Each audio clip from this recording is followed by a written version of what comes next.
Na primavera de 1960, após anos passados na obscuridade, um homem que vivia sob o nome de Ricardo Clemente foi localizado e capturado em um bairro tranquilo de Buenos Aires. Ele foi levado a Israel em uma operação secreta que ecoaria pela história. O homem era Adolf Eichmann, SS-Obersturmbannführer, um ex-oficial de alta patente do Sicherheitsdienst e um importante oficial logístico durante os anos do Terceiro Reich. Em 29 de maio de 1960, às 16 horas e 45 minutos, Eichmann foi escoltado para uma sala de interrogatório em Jerusalém, onde o primeiro diálogo oficial começou. Ele parecia modesto em roupas caqui e sandálias, sem nenhum sinal de seu antigo status. No entanto, atrás dele estavam anos de registros, ordens e memorandos. Com compostura e clareza, ele agora responderia às perguntas dos investigadores. Assim começou uma série de interrogatórios que lançariam luz sobre um dos sistemas administrativos mais complexos da Europa em tempos de guerra. Presumo que você me reconheça. Sou o coronel Hofstetter, da polícia israelense. Jawohl. Herr Eichmann, me disseram que o senhor está disposto, na verdade ansioso, a nos dar a sua versão do seu papel no chamado Terceiro Reich. É isso mesmo? Sim, está certo. Você tem plena consciência de que não está sendo coagido de forma alguma? Jawohl. Então, o capitão Les ficará aqui com você e começará a tomar seu depoimento. Sei que você precisará de certos documentos. Durante o seu depoimento, o capitão Les elaborará uma lista dos documentos necessários e, na medida do possível, providenciaremos esses documentos. Acredito que é só isso. Acredito que deveríamos começar com seu currículo. Nasci em 19 de março de 1906, em Solingen, na Renânia. Meu pai era contador na Companhia de Luz e Energia de Solingen. Era mais ou menos esse o nome. Em 1913, meu pai foi transferido para a Companhia de Luz e Energia de Linz, em Linz, no Danúbio, provavelmente em conexão com um empréstimo que a AEG, Allgemeine Elektrizitätsgesellschaft, ou General Electric, deu origem àquela empresa austríaca, na qual atuou como diretor comercial até 1924. Em 1914, meu pai mudou-se com a família para a Áustria. Assim, a partir de 1914, morei em Linz, às margens do Danúbio, na Alta Áustria, com meus pais e meus irmãos. Vamos voltar um pouco no tempo. Qual era o nome do seu pai? O nome do meu pai era Adolf Karl Eichmann. O nome da minha mãe era Maria Eichmann, nascida Schäferlin. Que outras crianças havia? Meu pai se casou 2 vezes. Minha primeira mãe morreu em 1916. Ela lhe deu 5 filhos. O próximo depois de mim foi Emil, 2 anos mais novo que eu. Ele nasceu em 1908? Acredito que sim, Herr Hauptmann, porque o próximo, Helmut, era 3 anos mais novo que eu. Ele foi morto em Stalingrado durante a guerra. A próxima era uma irmã, Irmgard. Ela é 4 ou 5 anos mais nova que eu acho. Você se lembra da data exata do nascimento da sua irmã? Não vejo nenhum dos meus irmãos há 18 anos. O irmão seguinte daquele casamento foi Otto, o nosso caçula. A rápida sucessão de nascimentos foi responsável pela morte prematura da minha primeira mãe. Em 1916, meu pai se casou novamente. Sua segunda esposa era uma protestante muito rigorosa e religiosa. Você é filiado a alguma denominação religiosa? Pertencia à Igreja Evangélica até 1937. Depois, saí. Depois disso, ao longo dos 15 anos desde 1945, durante os quais adquiri novos conhecimentos, depois daqueles tempos, voltei a ela interiormente, mas não me filiei oficialmente, porque me sentia desconfortável. Principalmente por causa do meu pai, que era um homem muito religioso. Por muitos anos, ele foi ancião honorário da congregação evangélica em Linz. Ele faleceu em 5 de fevereiro deste ano. Você também pertenceu à Associação Cristã de Jovens por um tempo? Entrei para o grupo quando era bem jovem. A família inteira era levada à igreja às 9 horas da manhã de domingo, e depois da igreja, ou no domingo à tarde, íamos à Associação Cristã de Moços, IEMCA. Foi só quando nomearam um novo diretor de treinamento para jovens, com quem não tínhamos boas relações, que me juntei aos Van der Vogel, escoteiros, para ser mais exato, ao grupo Griffon, que pertencia às Organizações Federadas da Juventude. Eu ainda era membro aos 18 anos, quando cursava a escola profissionalizante. Em que escola você estudou em Linz? Em Linz, frequentei a escola primária até a 4ª série e depois a Realschule, escola secundária científica, também até o 4º ano. Qual Realschule? A escola estadual Kaiser Franz. Mais tarde foi renomeada como Bundesoberrealschule, porque era a época do Anschluss. Quanto tempo você estudou nesta escola secundária? 4 anos? Em que ano você saiu? Devo ter concluído o ensino fundamental em 1916 a 1917. Durante a Revolução, eu estava no ensino médio. Ainda me lembro de que havia tumultos durante as aulas. Em que rua você morava em Linz? 3 Bischofstrasse.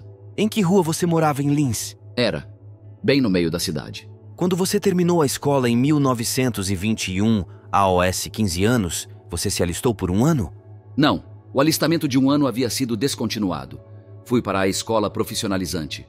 Hohere Bundeslehranstalt, Pelagem Elektrotechnik, Maschinenbau und Hochbau, escola de engenharia elétrica, mecânica e estrutural.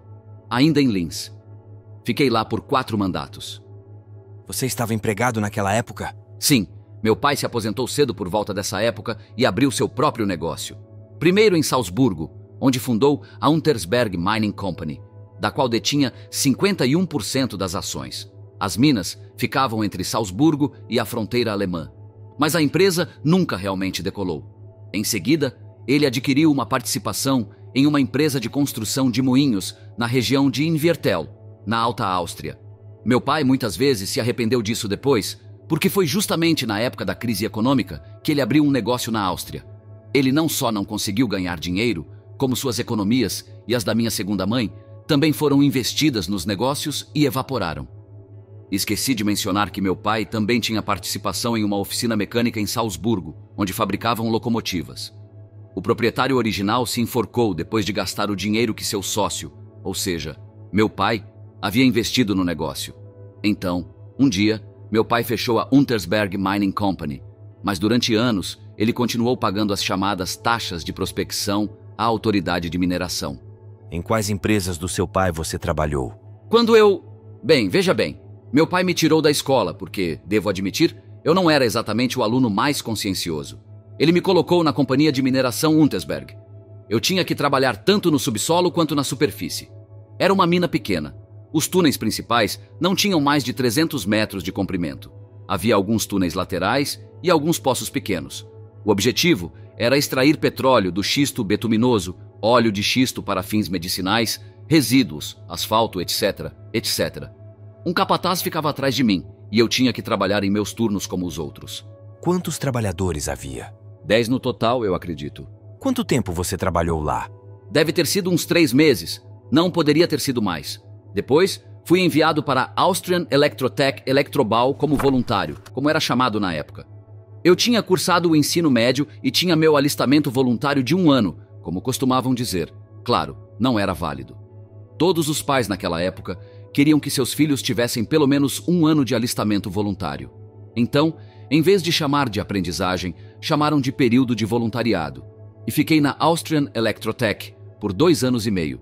Tudo isso em Linz? Sim, a Austrian Elektrotech e a Austrian Water Power Company eram subsidiárias da Light and Power Company. A Elektrotech fabricava e vendia aparelhos elétricos. A Linz Light and Power Company era a única produtora de corrente elétrica. A corrente era produzida pela Austrian Water Power em sua usina na região de Mühlviertel. Em qual departamento você foi aprendiz? Você passou por todos os departamentos? Não, fui enviado para a Elektrotech. Meu pai queria que eu me tornasse vendedor. O rádio estava começando a entrar. Concentrei-me nesse novo item por causa da novidade. Depois de 2 anos e meio, meu pai disse que eu não estava chegando a lugar nenhum e decidiu que eu deveria me tornar um agente de viagens, como chamavam na época. Ou seja, um caixeiro viajante para a Vacuum Oil Company na Alta Áustria. Parece que meus pais tinham acabado de ver um anúncio no jornal. Minha mãe, que geralmente tomava a iniciativa nesses assuntos, entrou em contato com um primo dela, que era presidente do Automóvel Clube Austríaco. Ele morava em Viena e era amigo próximo do chefe da Vacuum Oil Company para a Áustria, um certo Herr Weiss. Você conheceu pessoalmente esse Herr Weiss e falou com ele? Não.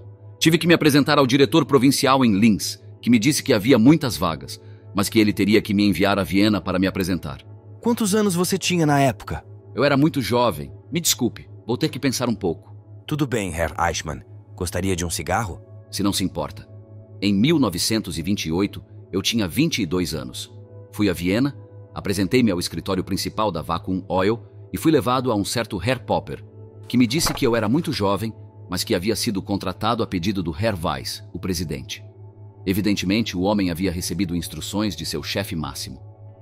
Apresentei-me novamente ao escritório de Linz e passei os dias seguintes aprendendo sobre a gasolina Sphinx, o querosene e os vários tipos de gargoyle mobil oil.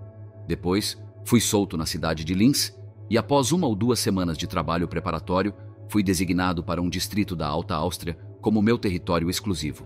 Era um distrito grande? Ah, sim, era metade da Alta Áustria. Você morava com seus pais na época? Com seu pai e sua madrasta? Sim, eu morava com eles, mas só voltava para casa aos sábados e domingos, ou de vez em quando no meio da semana, quando minha rota era alterada. Naquele ano, a maior parte do meu trabalho consistia em instalar postos de gasolina no meu território. Ao mesmo tempo, organizei as entregas de querosene na maior parte do Mühlviertel, porque a eletrificação não tinha ido muito longe naquele distrito. Eu estava especialmente interessado em fornecer querosene, porque me levava a um território onde a vida moderna e a alta velocidade ainda não haviam penetrado.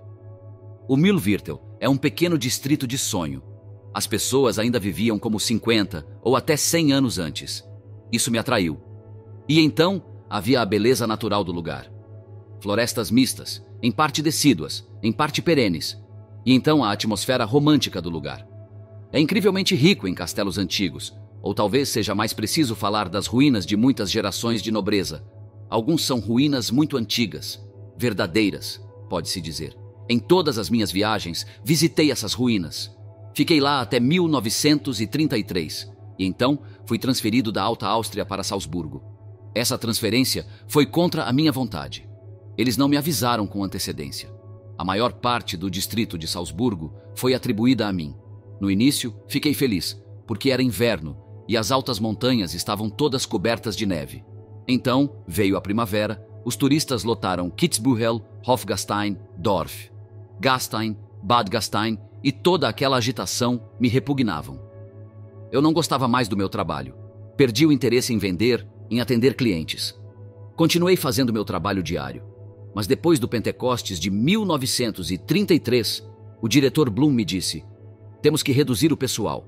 Ele disse que eu era o único vendedor solteiro e que era por isso que ele tinha me abordado. Então, me deram o aviso prévio. Isso foi em 1933, depois do feriado de Pentecostes? Pessoalmente, fiquei feliz com a demissão. Mas meus pais não gostaram. Recebi 5 meses de salário, 1 para cada ano de empresa. E o que você fez depois de retornar para Linz? Fiquei com meus pais e tentei descobrir o que fazer a seguir. Todos os empreendimentos industriais do meu pai haviam fracassado. Ele havia perdido tudo e estava procurando emprego como gerente distrital de vendas para a Alta e Baixa Áustria. Ele ainda tinha as conexões construídas em 24 anos com empresas elétricas. Seu primeiro cargo de gerente de vendas foi na Philips Radio Tubes, depois na Varta Storage Batteries. Ele começou de baixo e já havia construído um bom negócio. Mas eu não tinha vontade de vender válvulas de rádio e baterias de armazenamento. Pensei em abrir meu próprio negócio, vendendo lubrificantes. Como agente de alguma marca desconhecida, não de algum membro do cartel.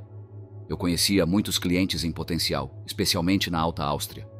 Enquanto eu fazia os preparativos, me deparei com algum tipo de dificuldade, não me lembro o que. Talvez algo financeiro, ou talvez algo estivesse errado com a proposta. De qualquer forma, lembro que estava a caminho de Eferding para ver meu primeiro cliente, e de repente decidi voltar. Eu disse a mim mesmo, afinal, sou um cidadão alemão. Por que não ir para a Alemanha e tentar a sorte com o Vacuum Oil? O que motivou essa decisão? Eu era um homem relativamente jovem e acostumado a ser liderado nos negócios e em tudo o mais. Talvez eu tenha simplesmente perdido a coragem, realmente não me lembro. Provavelmente tive outras dificuldades de algum tipo. Enfim, cancelei a viagem e disse aos meus pais que estava indo para a Alemanha. A Alemanha era um país grande, eu disse, e certamente haveria trabalho lá, provavelmente até no ramo do petróleo. Porque naquela época havia muito desemprego na Áustria. Tudo o que havia em 1933? Sim, senhor. Para deixar esta parte da minha história perfeitamente clara, preciso mudar de assuntos comerciais para a chamada esfera política. Vale ressaltar que a situação do emprego na Áustria era pouco pior do que na Alemanha na época. É verdade que Hitler continuava alardeando sua promessa de que os 6 milhões de desempregados alemães estariam de volta ao trabalho em 4 anos, mas em vista da crise mundial, isso era pouco crível.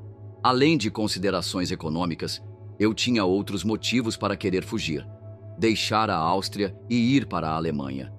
Mesmo nos meus tempos de escola, tínhamos grupos políticos, todos perfeitamente inofensivos, é claro, nacionalistas, socialistas, monarquistas. O tipo de coisa que os jovens gostam, revolucionários e assim por diante. Sem pensar muito nisso. Por exemplo, você se juntava aos monarquistas ou aos nacionalistas só porque tinha um bom amigo em um desses grupos. Essa foi a primeira conversa política que ouvi. Em casa, o assunto nunca foi mencionado. Meu pai não se interessava por política. Eu tinha um velho amigo em Linz. Seu nome era Friedrich von Schmidt. Seu pai era o marechal de campo tenente von Schmidt, que eu nunca conheci porque ele morreu antes de eu fazer amizade com seu filho. A família tinha muito orgulho do pai, porque ele havia ascendido de soldado raso a tenente marechal de campo nos dias do imperador Francisco José. Então, ele deve ter sido muito corajoso, um bom soldado, um homem honesto e um bom homem honesto. De qualquer forma, era uma família distinta. A mãe do meu amigo tinha sido uma condessa fulana de tal.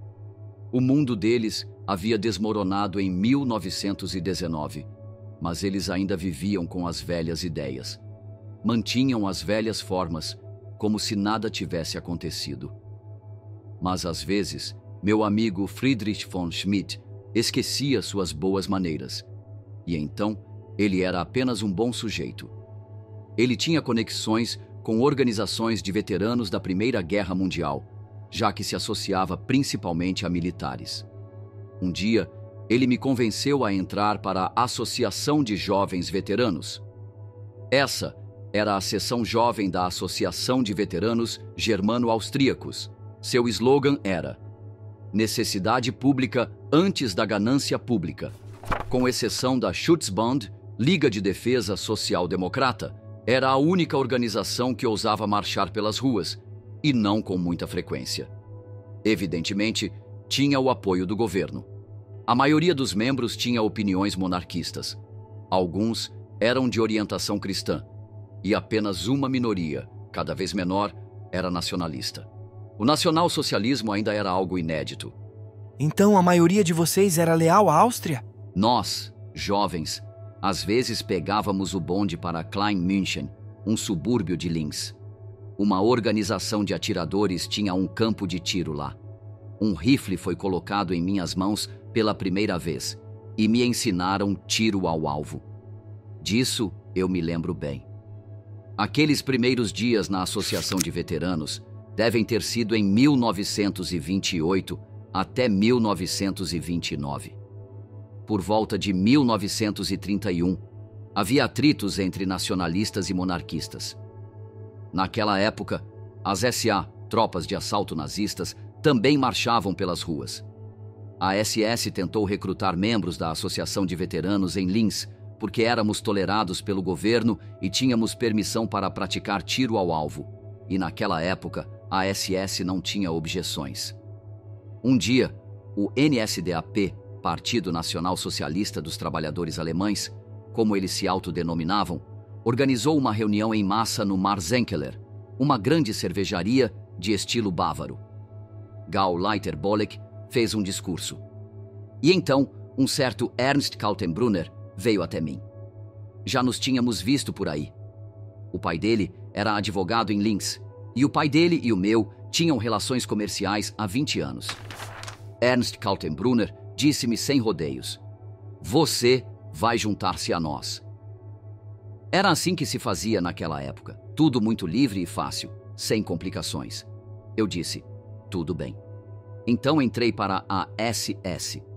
Isso foi no final de 1931 ou no início de 1932. Deve constar nos meus documentos. Não me lembro exatamente. Em Salzburgo, eu fazia meu trabalho regular na Vacuum Oil. Voltava para Linz toda sexta-feira.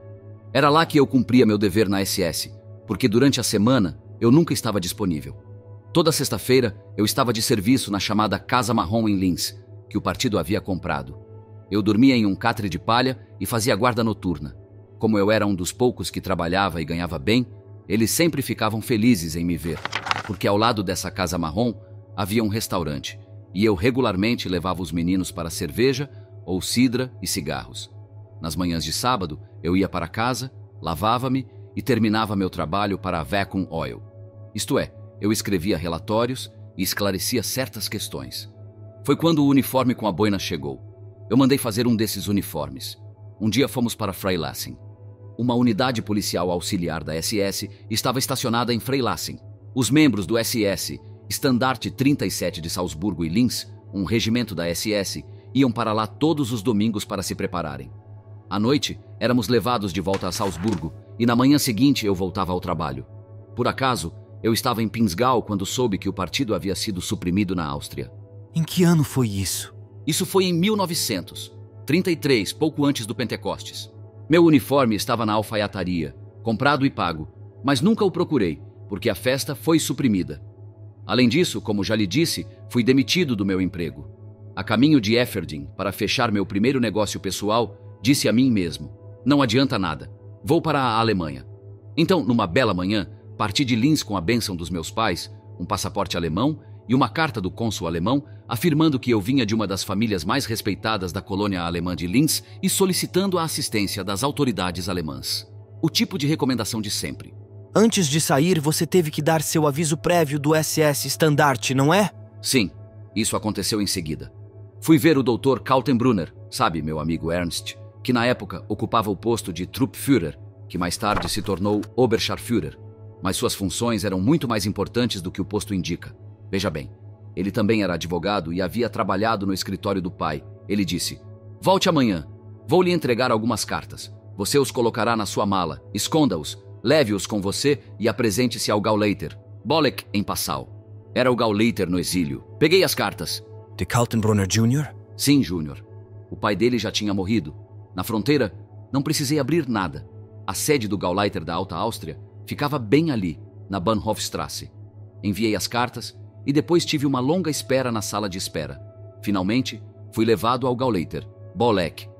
Contei a ele por que tinha vindo e perguntei se ele sabia como eu poderia entrar na Vacuum Oil, a filial bávara da Vacuum Oil Company. Ele disse que seria melhor se eu bancasse o soldado por um tempo. Já era hora de aprender a andar. Eu disse a mim mesmo: tudo bem, serei um soldado. Eu não tinha ninguém para sustentar. Então me mandaram para Kloster, Lechfeld. Aquilo era uma escola ou um posto do exército? Era um grande posto de treinamento dos tempos da Primeira Guerra Mundial, construído pelo antigo exército. Havia quartéis, muitos deles, e perto havia um mosteiro, Kloster, e uma cervejaria. Aqueles quartéis não eram novos, e também havia um grande refeitório lá. A Polícia Estadual da Baviera era responsável pelo nosso treinamento. Éramos todos conhecidos como Legião Austríaca. Lechfeld era um campo de SA e SS? Certo. Havia um Sturmbahn, batalhão completo da SS. 3 Sturm, companhias. Mas provavelmente mais de 500 homens. E provavelmente muito mais homens da SA. Treinamento era dado. Para todos os efeitos, havia apenas 2 ramos de serviço: infantaria e engenheiros. Os engenheiros recebiam treinamento de tropa de choque. O médico fazia toda a seleção. Os mais robustos iam para a tropa de choque, os demais para a infantaria. Eu ia para a tropa de choque porque era mais forte do que sou agora. Fomos treinados principalmente em luta de rua. Como minha caligrafia era razoavelmente decente, eles me deram um top kick imediatamente, sabe? Primeiro sargento da companhia. E eu tinha que manter os registros de tiro.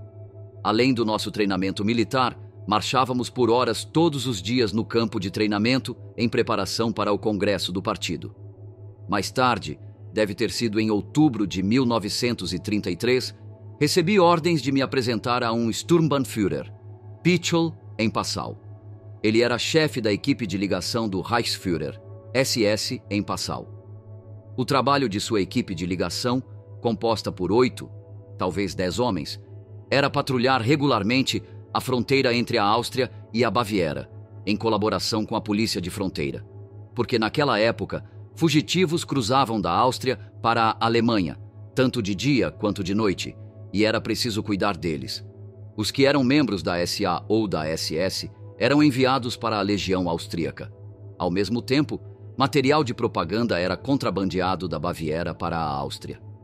A tarefa era monótona, mas eu gostava, porque me levava pela floresta da Baviera, que é muito parecida com as florestas do Mühlviertel, meu segundo lar.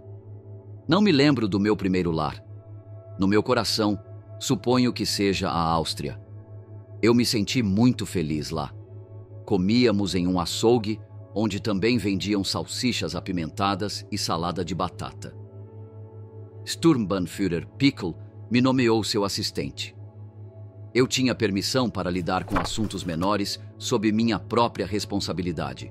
Ele me dava uma pequena quantia em dinheiro, 50 marcos por vez, eu acho, com a qual eu comprava almoço para todos os homens envolvidos, sabão e coisas assim, e nós acertávamos as contas depois. Eu também era usado para escrever cartas e relatórios para o quartel-general da SS em Munique. Era uma existência morta e preguiçosa. E eu tinha quase certeza de que Herr von Pichel tinha interesses particulares em Passau. Ele era um homem que gostava de viver bem, tinha boas maneiras, e me parecia que algumas das damas de Passau ocupavam muito do seu tempo. A rigor, o trabalho da equipe de ligação era inútil. Isso, evidentemente, se tornou evidente para os superiores depois de um tempo, pois, após o Natal de 1934, a equipe foi dissolvida e todos nós fomos enviados para Dachau. Naquela época, eu já tinha uma estrela no meu colarinho. Em outras palavras, eu era um Unterscharführer, ou sargento. E o que aconteceu em Dachau? Lá, eles se submeteram a uma rigorosa disciplina militar. Até então, eu nunca tinha visto nada parecido. Éramos um batalhão do regimento Deutschland, composto inteiramente por austríacos. Nossos alojamentos ficavam fora do campo de concentração, em um enorme hangar de ferro e concreto, antigamente usado para armazenar munições. Dormíamos em beliches de 3 andares. O campo de concentração era guardado por homens da SS bávara. Eles usavam a caveira nos emblemas de seus colarinhos. Nós, austríacos, os chamávamos de cabeças da morte. Nosso emblema de colarinho tinha o símbolo rúnico da SS com o número 1. Quem eram seus comandantes lá? Nosso comandante era um major da polícia prussiana, convertido em oficial da SS. Os comandantes de companhia eram Hauptsturmführers, anteriormente capitães da polícia prussiana. Em desfile, os comandantes lideravam suas unidades a cavalo. Éramos todos tropas de infantaria. Eles nos davam treinamento militar regular, o mesmo que na Reichswehr. Nada daquelas bobagens de tropas de choque que tínhamos em Lechfeld. Disciplina militar rigorosa era a regra. Fiquei lá até setembro de 1934. Pouco tempo antes, eu tinha ouvido que o SD, Sicherheitsdienst, ou Serviço de Segurança do Reichsführer, estava recrutando homens com experiência militar. Os homens não conseguiam falar de outra coisa, porque muitos deles estavam insatisfeitos com a dura vida militar. Eu não me importava com isso. O que me incomodava era a monotonia. Deixe-me contar uma história para mostrar o quão pouco me importava com o treinamento duro. Eu costumava contá-la mais tarde para os oficiais e suboficiais sob meu comando. Isso ainda era em Lechfeld. Uma punição comum, mais tarde foi proibida. Era nos fazer rastejar por juncos e cascalho. Na primeira vez que aconteceu, alguns dos homens foram de plantão e foram declarados inaptos para o serviço. Como eu achava que estávamos sendo tratados injustamente, cerrei os dentes e me estiquei. A pele havia sido raspada dos meus cotovelos, mas eu não os enfaixei. Depois do almoço, tivemos que recomeçar. Os pedaços de gesso que eu havia colado nos ferimentos foram raspados em 1 minuto. Eu não tinha mais pele nenhuma nos cotovelos, mas aguentei firme. Assim, chamei atenção e fui promovido. Então, não foi a vida difícil em Dachau que me fez pensar: como vou sair daqui? Foi a monotonia esmagadora. Quando soube que o SD do Reichsführer estava recrutando homens, pensei: isso me parece bom. O Reichsführer SS era Heinrich Himmler? Certo, pensei. Lá estarei onde a ação acontece. Terei que manter os olhos abertos. Verei todo tipo de coisa. Estarei aqui, ali e em todos os lugares. Solicitei um passe para Munique. Motivo: solicitar admissão ao SD. Eles me fizeram preencher um questionário. Depois, fui mandado de volta para Dachau. Por muito tempo, não recebi nenhuma resposta e pensei que meu pedido tivesse sido rejeitado. O que você achou da questão de negar a AOS judeus o direito de serem cidadãos alemães? Quando entrei para o NSDAP, eu não dei importância a esses detalhes. E esses detalhes nunca foram discutidos entre os chamados camaradas. Você leu O Mito do Século XX, de Rosenberg? Não, eu não li. Para dizer a verdade, nunca li nenhum livro sobre o nacionalsocialismo, nem antes nem depois. Antes de entrar para o SD, eu não lia nada. Para a grande consternação do meu pai, que frequentemente me apontava que tinha uma excelente biblioteca em casa, com todos os clássicos, que ele havia acumulado ao longo da vida, evidentemente sem propósito. Quando eu estava no segundo ano do secundário, não eram esses livros que eu lia, mas outros, como já contei em parte. Li especificamente livros judaicos. Li livros sobre a maçonaria. Duvido que tenha lido qualquer outro livro em todo esse tempo. Romances, por exemplo. Nunca em toda a minha vida li romances policiais ou histórias de amor, e ainda não li. Aqueles livros que você leu sobre os judeus eram críticos? Eu só lia livros escritos por judeus. Nenhum outro me foi útil no meu estudo. Minha mente não estava obscurecida por nenhum conhecimento prévio. Você sabia que Hitler acusou os judeus de causar a derrota da Alemanha na Primeira Guerra Mundial? Naquela época, eu pertencia à categoria de pessoas que não formam opiniões próprias. Você leu os protocolos dos sábios de Sião? Não, mas ouvi falar e não conseguia imaginar o que poderia ser. Quando perguntei Mildenstein e ele descreveu isso como lixo, eu aceitei essa opinião e me livrei dela mais ou menos com as mesmas palavras. Lembro-me disso claramente, na escola SD em Bernau. Quando você deixou a igreja evangélica? Deve ter sido em 1937.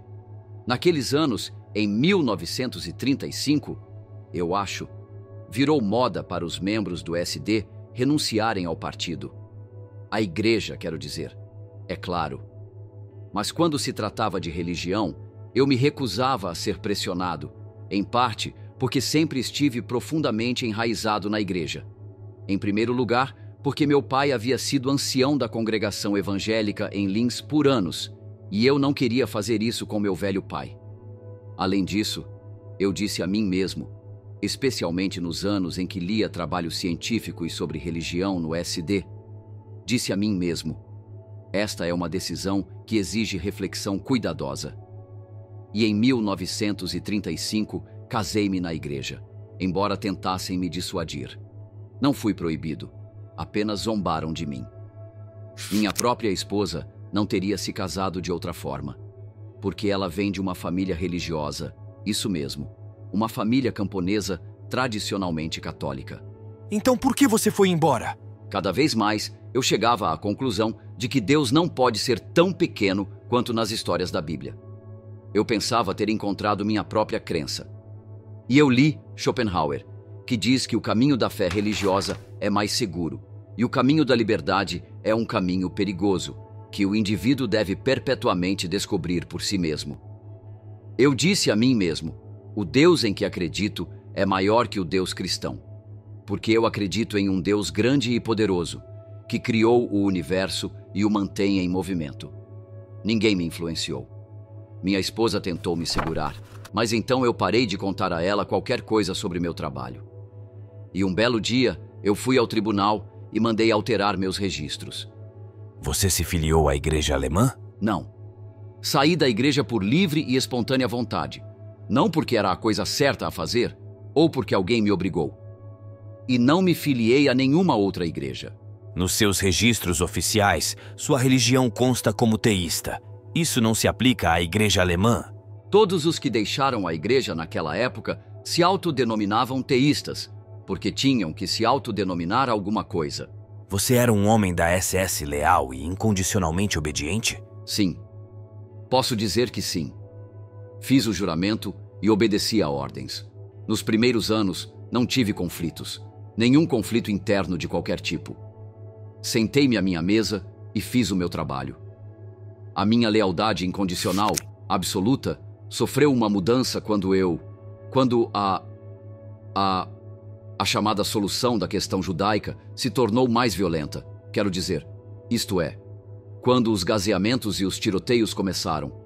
Não escondi o facto e disse, sim, creio que disse, ao meu superior, Gruppenführer Müller. Eu disse, isto não é o que eu imaginava. Provavelmente não é o que qualquer um de nós imaginou, porque não é uma solução política. Ainda estávamos a falar de uma solução política. Até então, essa era a linha aprovada. Mas esta não era uma solução política. E então eu... Em que termos você expressou essa opinião? Eu disse exatamente as mesmas palavras que acabei de dizer. A mesma frase, quando voltei de Minsk e vi o que estava acontecendo. E de Chelmy, daqueles lugares, foi isso que eu disse. Você apoiou incondicionalmente a filosofia nacional socialista? Sim e não. Naqueles anos, os primeiros anos, eu não pensava na filosofia nacional socialista e coisas assim. Naqueles primeiros anos, o que importava para mim, como já disse, era trabalho e pão para 7 milhões de pessoas, uma autobahn e a luta contra Versalhes. Nessas questões, minha atitude era incondicional. E mais tarde, no meu serviço militar, para todos os efeitos, era serviço militar. E no começo eu gostava, até chegar o momento em que eu queria sair e entrar na indústria privada. Mas me vi atrás de uma mesa. E nesse trabalho de mesa, Herr Hauptmann, em primeiro lugar, você não era questionado. E em segundo lugar, você não perdia seu tempo pensando em lealdades incondicionais.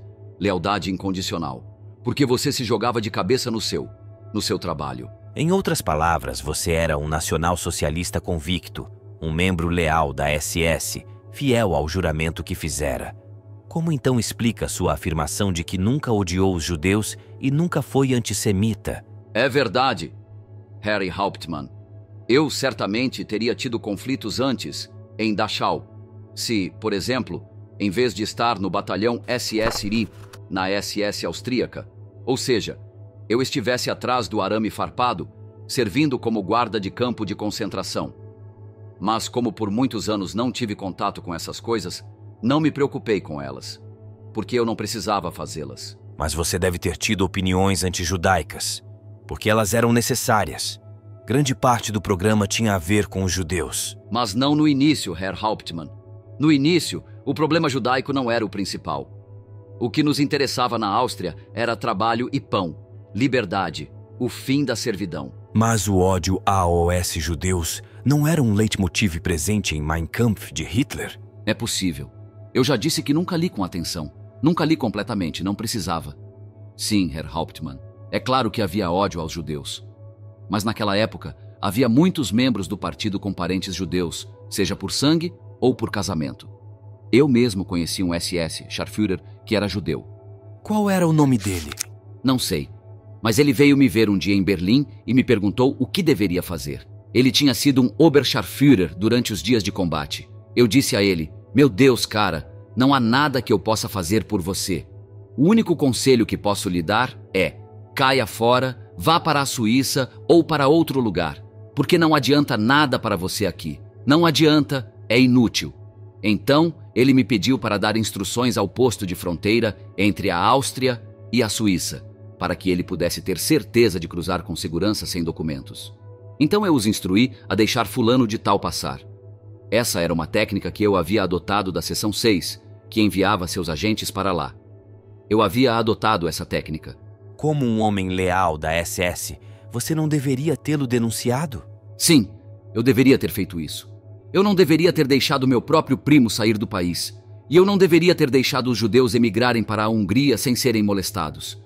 Isso me pareceu, desculpem-me se dou minha opinião particular, me pareceu muito meticuloso para relatar essas pequenas coisas que eu fazia paralelamente. Em Viena, por exemplo, deixei um casal judeu sair como um favor ao meu tio, que me lembrou que tinha me ajudado a conseguir um emprego na Vacuum Oil Company, onde eu sempre fui bem tratado. Embora Popper, o presidente, fosse judeu, assim como Weiss, o vice-presidente, e possivelmente Kahnhauser, o gerente de Linz, e certamente Blum, o gerente de Salzburgo. Você se lembra do nome desse casal judeu? Não sei, não sei. Você disse que enviou um relatório detalhado à OS, seus superiores, após sua viagem à Palestina. Não me lembro hoje do que escrevi, porque não poder visitar Israel, ou seja, o que era então a Palestina, despojou toda a missão do seu interesse. E é possível que o relatório não tenha sido escrito por mim, mas por Hagen, meu superior. Sim, agora me lembro. Não fui eu, foi Hagen quem o escreveu. Se Hagen escreveu, eu também devo ter assinado. Sim. Você também disse que suas simpatias iam mais para os judeus do que para os árabes. É verdade? É verdade. E em Haifa eu não escolhi um taxista árabe, escolhi um taxista judeu para me levar até o Monte Carmelo. Em junho de 1939, o Dr. Lowenherz veio até você novamente para reclamar sobre os judeus que estavam sendo despejados de suas casas. Alojamentos absolutamente impossíveis foram atribuídos a eles, e os judeus estavam sendo espancados se aventurassem nos poucos parques que lhes foram reservados. O Dr. Lowenherz implorou que você fizesse algo a respeito. Hospedagem, claro, não era da minha alçada, nem surras em parques. Mas veja bem, ele veio até mim com todos os seus problemas. Mais uma vez, o Dr. Lowenherz chamou a atenção para o clima de pânico entre os judeus, causado por prisões e despejos. A comunidade estava paralisada, pois era impossível obter os documentos e autorizações necessários em tão pouco tempo. Os judeus mais desesperados, aqueles que eram súditos poloneses ou apátridas, tentaram deixar o território alemão ilegalmente para escapar para a Polônia ou Bélgica. Ambos os países os enviaram de volta, e a viagem de volta pela fronteira causou despesas desnecessárias à Agência de Assistência Social da Comunidade de Viena. Sobre isso, só tenho o seguinte a dizer. Não foi minha culpa que eles tenham sido deportados ou presos. Isso não estava no meu departamento na época. Posso também afirmar que o Escritório Central para a Imigração Judaica foi uma inovação na máquina administrativa alemã. Isso nos trouxe inúmeros visitantes de vários departamentos do chamado Antigo Reich, que vieram a Viena com esse propósito específico. Heydrich, que era então chefe da Polícia de Segurança, também veio. A chamada Noite dos Cristais do Reich, não sei como chamá-la de outra forma, ocorreu durante o período em que este escritório central estava ativo. Você se lembra exatamente quando? Lamento dizer que não. Deve ter sido, acredito, no outono. Deve ter sido em 1938. Os incidentes daquela noite não foram obra da polícia ou do SD. Ainda me lembro de ter ido à comunidade no dia seguinte para ter uma ideia dos danos, porque isso também teve um efeito muito ruim na imigração. Ainda consigo ver um certo Oberführer, ou Brigadeführer, da SS Geral, pegando uma máquina de escrever. E antes que eu pudesse perguntar se ele deveria ou não estar desempenhando funções policiais, a máquina de escrever caiu no chão. Destruição sem sentido. Eu disse a ele que era o chefe do escritório central. Nisso ele me chamou de... Ele usou uma palavra obscena. Eu disse a ele que as ordens do governo eram para não obstruir a imigração de forma alguma e que eu o denunciaria ao meu superior, ao chefe da Polícia de Segurança e ao SD. Então ele me expulsou. Eu fiz o relatório. O que resultou disso, eu não sei. Depois daquela noite, tínhamos mais trabalho em nossas mãos do que nunca. Na época da minha transferência para Praga, o número de judeus que emigraram da Áustria havia subido para 150 mil. No total, acredito que posso me lembrar, o número chegou a 224 mil ou 234 mil. Na primavera de 1939, o chamado Protetorado da Boêmia-Morávia foi estabelecido. O Dr. Stahlecker, que havia sido promovido a SS Oberführer nesse meio tempo, foi enviado de Viena, em sua capacidade de inspetor da Polícia de Segurança e do SD, para assumir o comando da Polícia de Segurança de Praga e do SD. Eu tinha certeza de que, assim que o Dr. Stahlecker assumisse seu novo posto, ele realizaria minha transferência para Praga o mais rápido possível. Por volta de abril de 1939, fui enviado para Praga. No início, eu estava relutante em deixar Viena. Quando se monta um escritório desse tipo, não se quer abrir mão dele. Não tive dificuldade com os funcionários judeus. E acho que nenhum deles teria reclamado de mim. Nem hoje. Certamente não acredito, porque sabiam que eu não odiava judeus. Nunca fui antissemita e nunca escondi isso. Não estou tentando me elogiar. Só quero dizer que nossa colaboração no escritório central foi razoavelmente profissional. Quando criança, na escola primária, eu tinha um amigo judeu e, da última vez que nos encontramos, fomos passear juntos pela Landstrasse, em Linz. Eu já tinha o distintivo do partido na lapela e ele não se importou. Enquanto isso, o Hauptsturmführer Rolf Günther e o futuro Hauptsturmführer Alois Brunner assumiu o escritório central em Viena. Eu não estava mais no comando lá, apenas em Praga. O escritório central de Praga era muito menor que o de Viena, mas o sistema era exatamente o mesmo. Os funcionários das organizações judaicas de Praga iam para Viena e os funcionários das organizações judaicas de Viena vinham para Praga. Dessa forma, eu não precisava intervir. Praga simplesmente seguiu o exemplo de Viena. Isso por si só já foi um começo tranquilo, embora eu deva dizer também que não havia ninguém em Praga com a energia do Dr. Löwenherz, longe disso. As pessoas em Praga eram mais calmas e tranquilas, e por essa razão nenhum dos lados registrou o mesmo sucesso que em Viena. Mas também é possível que fosse tarde demais para nossas missões estrangeiras realizarem muito, porque em muitos lugares a maior parte da nata havia sido desnatada por nossos agentes que trabalhavam em Viena. Nesse aspecto, os senhores em Praga tiveram mais dificuldades.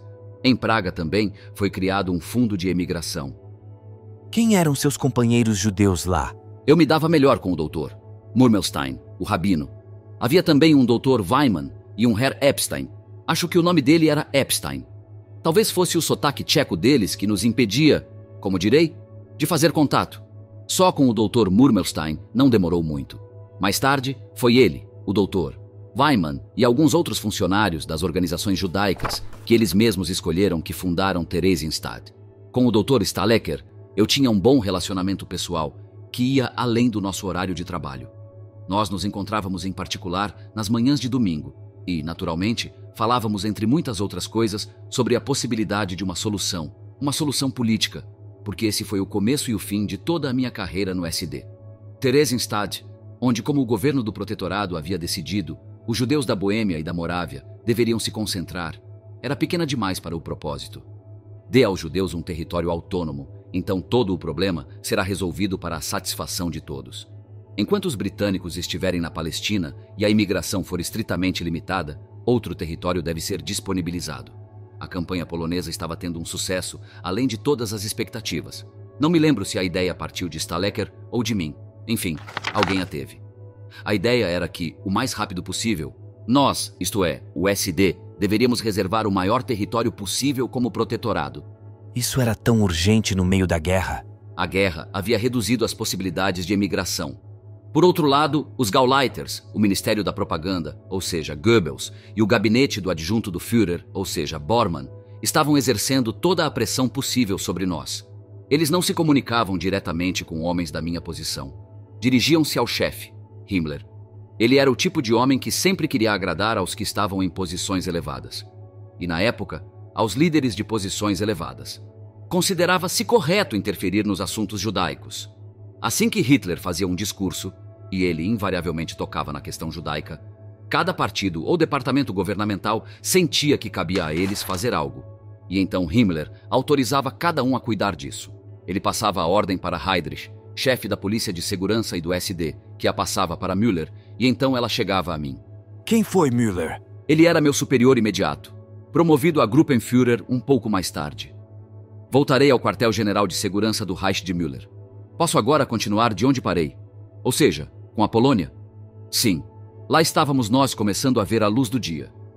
Um dia, meu chefe, doutor Stalecker, que já mencionei, e eu fizemos uma viagem à Polônia. Fomos até o San, no sudeste da Polônia, um afluente do Vístula. Quando chegamos à linha de demarcação, alguns guardas da polícia russa nos conduziram por um curto caminho através do território russo. Finalmente chegamos a Nisko, no San. Nisko ficava no governo de Radom. Disso eu só sabia por fontes judaicas, porque havia enviado alguns judeus para investigar as possibilidades de assentamento naquele distrito. Entramos. Vimos um território enorme, rio, vilas, mercados, pequenas cidades, e dissemos a nós mesmos: isso é perfeito. Por que não reassentar os poloneses, já que há tanto reassentamento sendo feito de qualquer maneira, e então transferir os judeus para este grande território? Os judeus orientais são artesãos notavelmente habilidosos. Se indústrias forem estabelecidas, se judeus forem trazidos da Áustria, Alemanha, Tchecoslováquia, Boêmia e Morávia, protetorado além da agricultura, Isso poderia facilmente fornecer uma solução temporária, certamente boa por um bom tempo. Isso aliviaria o pior da pressão, beneficiaria todos os envolvidos. Seria um sucesso político para o governo do Reich e resolveria um ponto do programa do partido, a solução do problema judaico. Nós, a polícia de segurança, não teríamos mais com que nos preocupar. Pelo menos uma coisa seria resolvida. Então, Stalecker apresentou a proposta a Heydrich. Ela foi aprovada e recebeu uma ordem para enviar 500, ou talvez 1000, não tenho certeza dos números neste momento, artesãos judeus com alguns trens carregados de material para Nisko, a fim de construir uma vila de barracos e usá-la como centro para assentar judeus à medida que os habitantes fossem transferidos. Em 10 de outubro de 1939, o Dr. Löwenherz, em Viena, recebeu a ordem de organizar o primeiro envio de judeus para a Polônia. A comunidade deveria selecionar de 1.000 a 1.200 homens fisicamente aptos, a maioria artesãos, especialmente carpinteiros e mecânicos. Eles deveriam levar consigo equipamentos de marcenaria, serras, machados, martelos, pregos. Certo, isso foi para o Nisko. E comida para 3 ou 4 semanas. O relatório prossegue dizendo que o Dr. Löwenherz solicitou autorização para ver o SS Hauptsturmführer Eichmann e expressar suas dúvidas. Certo. Sobre este envio de judeus para a Polônia. Certo. Em 27 de outubro, o Dr. Löwenherz viu o Hauptsturmführer Eichmann. É claro, disse ele, que a comunidade percebeu que precisava cumprir as missões que lhe foram confiadas. Certo. Mas encontrou dificuldades entre a população judaica. Assim que os preparativos estavam a todo vapor, o cargo de governador-geral foi criado na pessoa de Frank. Nós o chamávamos de Frank polonês para distingui-lo de K.H. Frank, o secretário de Estado em Praga. Esse foi o início de uma obstrução severa. Um grande cabo de guerra se instalou. Frank fez um grande alvoroço em Berlim. Ele queria resolver sua própria questão judaica e não queria que nenhum judeu fosse enviado ao seu governo geral. Os que estavam lá tiveram que sair imediatamente. Frank ordenou ao SS Brigadeführer Streckenbach, comandante da Polícia de Segurança e do SD em Cracóvia, para me prender assim que eu colocasse os pés no governo geral. Streckenbach me contou sobre isso. Ele não tinha o direito de me prender sem a autorização do seu superior e do meu, Heydrich. Em sua raiva, Frank provavelmente havia ignorado esse fato. Bem, isso pôs fim ao nosso sonho de uma solução temporária.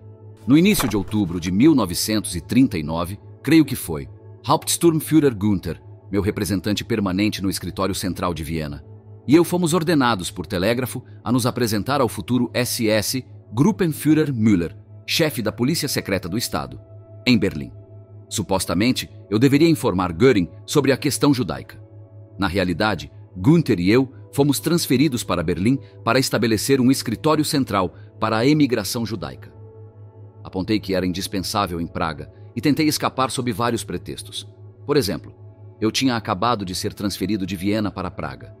Eles não disseram sim nem não, e eu estava começando a pensar que tinha vencido. Mas, alguns dias depois, recebi um telegrama informando-me, desta vez explicitamente, que eu seria transferido a partir de tal data.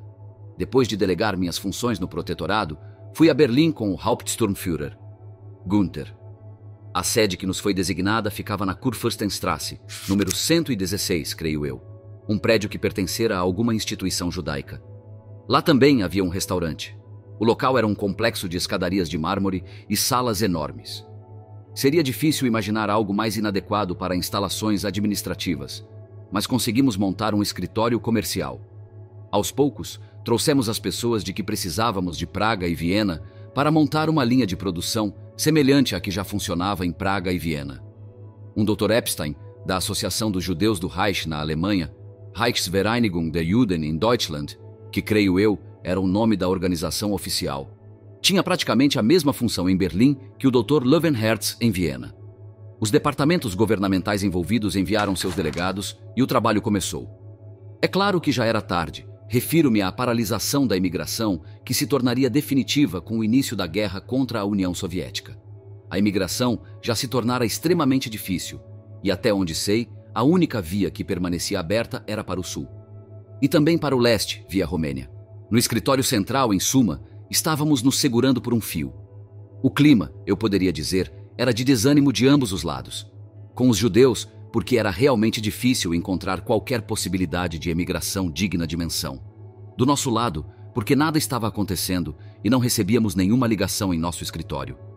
Mas não era um dos seus deveres limpar Viena, pelo menos dos judeus até o final de 1940? Não apenas Viena, Herr Hauptmann. Recebi todos os tipos de prazos e tive que agir de acordo. Neste ponto, não posso deixar de dizer que sempre foi fácil dar ordens. Mas esses prazos nunca foram cumpridos, porque a implementação do nosso programa dependia de muitos fatores, que iam muito além da minha esfera de ação. Agora deixe-me ler um relatório do Escritório Central de Viena. Em 2 de dezembro de 1939, o Dr. Löwenherz relatou ao Hauptsturmführer Eichmann. Ele deve ter ido vê-lo em Berlim, que o Comitê Americano de Distribuição Conjunta o havia informado de que o câmbio estrangeiro... Agora, deixe-me ler um relatório do Escritório Central de Viena. Em 2 de dezembro de 1939, o Dr. Löwenherz relatou ao Hauptsturmführer Eichmann. Ele deve ter ido vê-lo em Berlim, que o Comitê Americano de Distribuição Conjunta o havia informado de que o fornecimento de moeda estrangeira seria feito apenas com base na imigração contínua. Se, a partir de março de 1940, os embarques de judeus para a Polônia fossem retomados, os pagamentos cessariam. O Hauptsturmführer Eichmann autorizou o Dr. Löwenherz a informar ao conjunto que os embarques para a Polônia seriam interrompidos se o conjunto declarasse sua prontidão para fornecer moeda estrangeira à comunidade até o final de 1940. E se a comunidade se comprometesse a induzir um número correspondente de judeus a emigrar, para que o programa de emigração pudesse ser liquidado até o final de outubro de 1940. Comuniquei essas condições ao Dr. Löwenherz em Berlim. A partir de então, não fiz mais nada no escritório da Polícia Secreta do Estado sem a autorização do chefe da Seção 4. Não precisei mais consultar o inspetor em Viena ou o comandante em Praga. Certamente, naquela época, eu devia ter me aproximado Heydrich, não verbalmente, mas por escrito, através do chefe da Seção 4.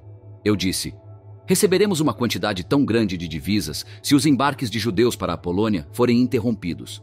A resposta parece ter sido: chega de embarques. Naquela época, houve uma grande reorganização na Polícia Secreta do Estado e fui colocado à frente do Departamento 4B4. Evidentemente, Müller disse a si mesmo: eles não têm nada para fazer no escritório de emigração, posso reduzir o pessoal. Esse era o escritório judaico, que até então estava localizado no número 8, Prinz Albrechtstrasse, juntamente com a Seção 4. Himmler e Heydrich, sob seu comando, eram meus superiores máximos. A Seção 4, no quartel-general da Polícia de Segurança, era chefiada pelo Gruppenführer Müller. Entre ele e meu departamento, havia ainda outro Gruppenleiter para o Grupo B. Naturalmente, todos os documentos tinham que passar por ele para serem rubricados, mas ele não tinha exatamente o conhecimento do que estávamos fazendo. Então eu sempre tentava ir diretamente a Müller. Ao todo, a Seção 4 contava com aproximadamente 18 a 22 escritórios. Por falta de espaço, o escritório que me foi designado permaneceu na Kurfürstenstrasse. Além de Günther, eu tinha alguns homens de Viena e Praga no escritório central para a imigração judaica. Ao assumir o escritório 4, B4 da Polícia Secreta do Estado, adquiri todo o pessoal, exceto o diretor. Quando você fala de Günther, a qual Günther você se refere? Eram 2 irmãos. Hauptsturmführer Günther, Rolf Günther. Ele era meu representante permanente, Ständiger-Vertreter. Não usamos a palavra deputado, Stellvertreter. Assim, o trabalho rotineiro do departamento continuou como antes, pois o pessoal havia apenas mudado de local de trabalho. Günther se dedicou principalmente a esse novo trabalho da Gestapo, com o qual nós dois não estávamos familiarizados. Embora ele realmente não precisasse, porque a equipe original, se me permite uma expressão vulgar, trabalhava duro de qualquer maneira. Essa era a ideia deles de dever. Eu mesmo me concentrei no plano de Madagascar. Como você chegou a isso? A imigração havia caído para praticamente zero como resultado da guerra. Se me permite voltar atrás, Theresienstadt não havia sido uma solução, e o experimento de Nisko no San também havia falhado. Então, a campanha francesa começou, e isso me deu uma nova esperança de uma solução, pelo menos temporária. Lembrei-me dos esforços de Theodor Herzl para criar um Estado judeu, descritos por Adolf Böhm, e que, em certa época, Herzl havia considerado planos para Madagascar. Também me lembrei de que, nesse contexto, ele havia encontrado considerável oposição em suas próprias fileiras. Eu disse a mim mesmo: para mim, é a mesma coisa como obtemos solo e espaço vital. O principal é fazer alguma coisa.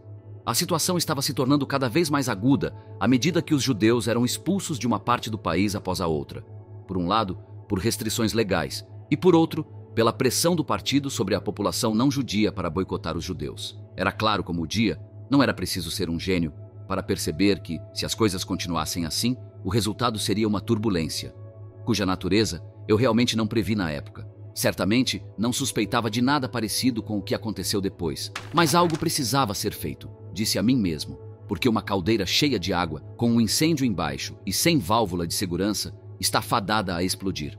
Eu, no meu pequeno trabalho, queria ajudar a encontrar essa válvula, e me parecia que meus esforços para encontrar maneiras e meios de reassentamento eram exatamente essa válvula de segurança.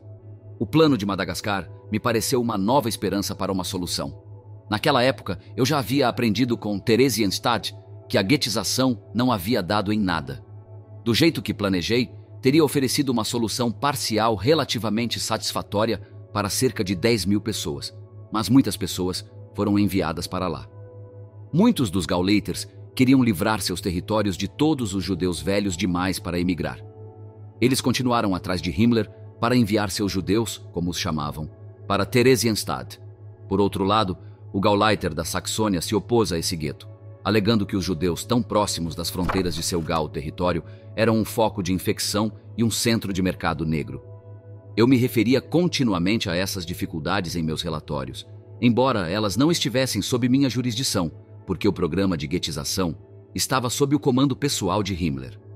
Por muito tempo, Himmler esteve sob a influência das ideias de Streicher-Stürmer, em forte contraste com Heydrich, sua polícia de segurança e chefe do SD, que não tinha utilidade para essa sabedoria irrealista e tola, como a chamei em certa ocasião. Você achou Madagascar mais realista? Primeiro, fui ao escritório de emigração do Reich, no Ministério do Interior, e me informei sobre as condições geográficas, climáticas, geológicas e outras. Obtive informações detalhadas no Instituto Tropical de Hamburgo e o quadro não me pareceu muito desfavorável. Do ponto de vista jurídico, eu tinha em mente uma região judaica autônoma de Madagascar. Até então, eu sempre funcionara como uma espécie de assistente especializado, escondido atrás das costas largas de um superior. Em Berlim, isso mudou. Agora eu estava no comando e entrei em contato com uma máquina administrativa como eu nunca havia encontrado antes, nem ouvido falar. Você não pode imaginar as dificuldades que enfrentei, as negociações tediosas e árduas, as milhares de objeções levantadas pelas diversas agências. Todos achavam que era da sua conta. Por exemplo, o Ministério das Relações Exteriores alegou que a Polícia de Segurança não deveria ter voz ativa no assunto, porque Madagascar não era a Alemanha. Nenhuma dessas pessoas entendia nossos objetivos ou intenções. Nunca haviam lido, estudado ou assimilado qualquer trabalho básico sobre o assunto. Eles não tiveram contato, nenhum contato interior com a questão. Não se lançaram ao problema como tal. Um Regierungsrat-Lischka, por exemplo, jamais se teria preocupado com tal assunto. Um Regierungsrat-Lischka, um Regierungsrat-Lange, um Regierungsrat-Sur, um Regierungsrat-Schicksalsweise. Nenhum deles, eu lhe digo, nenhum gerente de escritório seco se daria ao trabalho com Nisko, no Sam ou Theresienstadt. Ele não se daria ao trabalho com nada disso, porque não estava interessado, porque não está nos arquivos, nem nos registros, então ele não vai mexer nisso. Essas pessoas, é claro, levam uma vida mais tranquila, elas tornam as coisas muito mais fáceis para si mesmas. Essas pessoas nunca leram, estudaram, assimilaram uma, digamos, obra básica. Elas não tinham contato, nenhum contato interno com essa coisa. Quando o plano pareceu totalmente esclarecido e nenhum dos departamentos tinha mais mudanças a sugerir, já era tarde demais. O exército alemão estava em Paris há muito tempo, mas àquela altura nada podia ser feito sobre Madagascar. Quando a frota francesa partiu para o mar e a Alemanha ocupou a zona anteriormente desocupada da França até o litoral mediterrâneo, Madagascar estava fora de questão. Estava tudo acabado. O plano havia sido destruído. Eu capitulei. O sonho tinha acabado. Isso deve ter sido em 1940. Mas o plano deveria contribuir para uma solução da questão judaica? Em grande medida, principalmente no início, em relação aos judeus localizados na Alemanha, Áustria e Tchecoslováquia. O que teria sido possível depois disso ainda estava para ser visto. E os judeus no governo geral? Eles foram levados em consideração? Sem dúvida. Comecei isso em Radom. Você já ouviu falar de um relatório de uma comissão de inquérito polonesa que visitou Madagascar em 1937? Não, nunca. Tive a ideia do Theodor Herzl. Você sabia que Madagascar já havia sido investigado por esta comissão polonesa, por exemplo? Não, eu não sabia. Que chegou à conclusão de que um máximo de 15 mil famílias europeias poderiam ser instaladas ali, enquanto alguns membros da comissão achavam esse número muito alto. Não, Herr Hauptmann, não. Nunca ouvi falar disso. Confiei no que o Ministério do Interior me disse. O Escritório de Imigração e Emigração do Reich. Acredito que foi durante meus esforços em Madagascar que uma ação de evacuação da região de Baden foi realizada. Esta era a situação. Himmler informou ao chefe da Polícia de Segurança e do SD que o Gauleiter fulano de tal, esqueci seu nome, havia feito uma petição para que ele se livrasse de seus judeus. Parece que Himmler consentiu e deu ordens para que esses judeus fossem enviados para território francês desocupado. Minha organização, o Bureau 4B4, teve que requisitar os trens do Ministério dos Transportes do Reich. Uma chamada conferência de programação foi realizada no Ministério e um itinerário via Chalon-sur-Marne foi definido. Aqui tenho o seguinte a dizer. Durante a guerra, uma das primeiras medidas tomadas pelo Ministério dos Transportes foi racionalizar a utilização do material circulante. Um acordo foi alcançado com Heydrich. O Ministério disse: todas as requisições de material circulante para missões da Polícia de Segurança devem ser canalizadas através de um departamento. Então, se recebermos uma ordem, saberemos que é necessária. Então, saberemos que a ordem é importante para a guerra. Mais tarde, esse termo foi substituído por crucial para a guerra. Isso se aplicava a todos os departamentos, e no nosso departamento foi decidido que o departamento 4B4 deveria lidar com essas requisições. Não fazia diferença se era Polônia ou ciganos, materiais de construção ou pré-fabricados. Tudo passava pelo meu departamento. Müller ou Heydrich poderiam muito bem ter escolhido outro departamento. Suprimentos de roupas, por exemplo. Chalon-sur-Marne, acredito, era a última estação na França ocupada. Depois vinha a zona desocupada. Foi-me incutido que esses trens não deveriam parar em nenhum lugar da zona ocupada. Mas na estação de fronteira, não pude deixar de ver que seria absolutamente impossível mover um comboio de 4 a 6 trens. Trens de passageiros, eles eram, através da linha de demarcação. Em primeiro lugar, era vigiada pela polícia, e na zona desocupada, os franceses eram autônomos. Em segundo lugar, os trilhos estavam bloqueados por sinais. Como tive a ideia de dizer ao chefe da estação na última estação da zona ocupada que aqueles eram trens de tropas da Wehrmacht? E por que o chefe da estação acreditou em mim e enviou os trens depois de vê-los? Não saberia dizer hoje. Só sei que teria sido muito ruim para os judeus e para mim também, se os trens tivessem parado naquele ponto. Eles não poderiam ter seguido em frente e não poderiam ter voltado. Quando o último trem passou, entrei no meu carro, banhado em suor, e parti o mais rápido que pude. Depois disso, houve dificuldades com o governo francês em Vichy, mas o Ministério das Relações Exteriores teve que resolvê-las. Quantos judeus foram evacuados dessa maneira? Havia de 4 a 6 trens. Aproximadamente 3.500 a 4.000 judeus, eu diria. Esses embarques para a França são um exemplo típico das reações impulsivas de Himmler e de como, do nada, ele dava ordens que levavam a situações impossíveis. Himmler era muito temido por esse motivo. Apenas um pequeno exemplo. Se Himmler mandasse chamar um oficial fumante, pedra, pomes e limão seriam jogados no vaso sanitário de seu trem especial ou posto de comando. Porque se Himmler visse manchas de nicotina nas unhas do homem, ele era perfeitamente capaz de pegar sua mão e dizer: não fumar por 3 meses, 6 meses. Sua palavra de oficial. Isso é uma ordem, dispensado. Percebendo que não tinha nada de interessante para fazer depois que o plano de Madagascar fracassou, pedi ao Gruppenführer Müller que me transferisse para alguma cidade como chefe de polícia. Sua resposta: um soldado não pode decidir onde lutar. Mais tarde, tentei várias vezes ser enviado para o fronte, sempre com o mesmo resultado negativo. No final de 1940, as medidas de guetização no governo geral entraram em uma fase intensiva, ou, pode-se dizer, final, e também em Wartegów, do rio Warta, no sudoeste da Polônia, uma ação que não dizia respeito ao Bureau 4B4. Nessa época, o Gruppenführer Müller, meu superior imediato, Me enviava em viagens frequentes à Polônia, com instruções para inspecionar uma coisa ou outra e lhe reportar. Ele próprio nunca saía de Berlim, mas insistia em ser completamente informado. Então, inspecionei o gueto de Litzmannstadt, agora se chama Łódź novamente, e também o gueto de Varsóvia. Você poderia me dizer quais eram as funções do seu departamento naquela época? Sim, senhor. Sim, senhor. O Bureau 4B4 passou por uma série de pequenas mudanças. Quando assumi, chamava-se simplesmente Assuntos Judaicos. Não posso dizer com certeza se ao longo dos anos, antes de adquirir o título oficial Weltanschauliche, função de retenção de gordura, defesa contra inimigos ideológicos, sempre teve o título Solução Final da Questão Judaica. Originalmente, as palavras solução final não tinham nada a ver com o extermínio físico, sobre o qual falarei mais.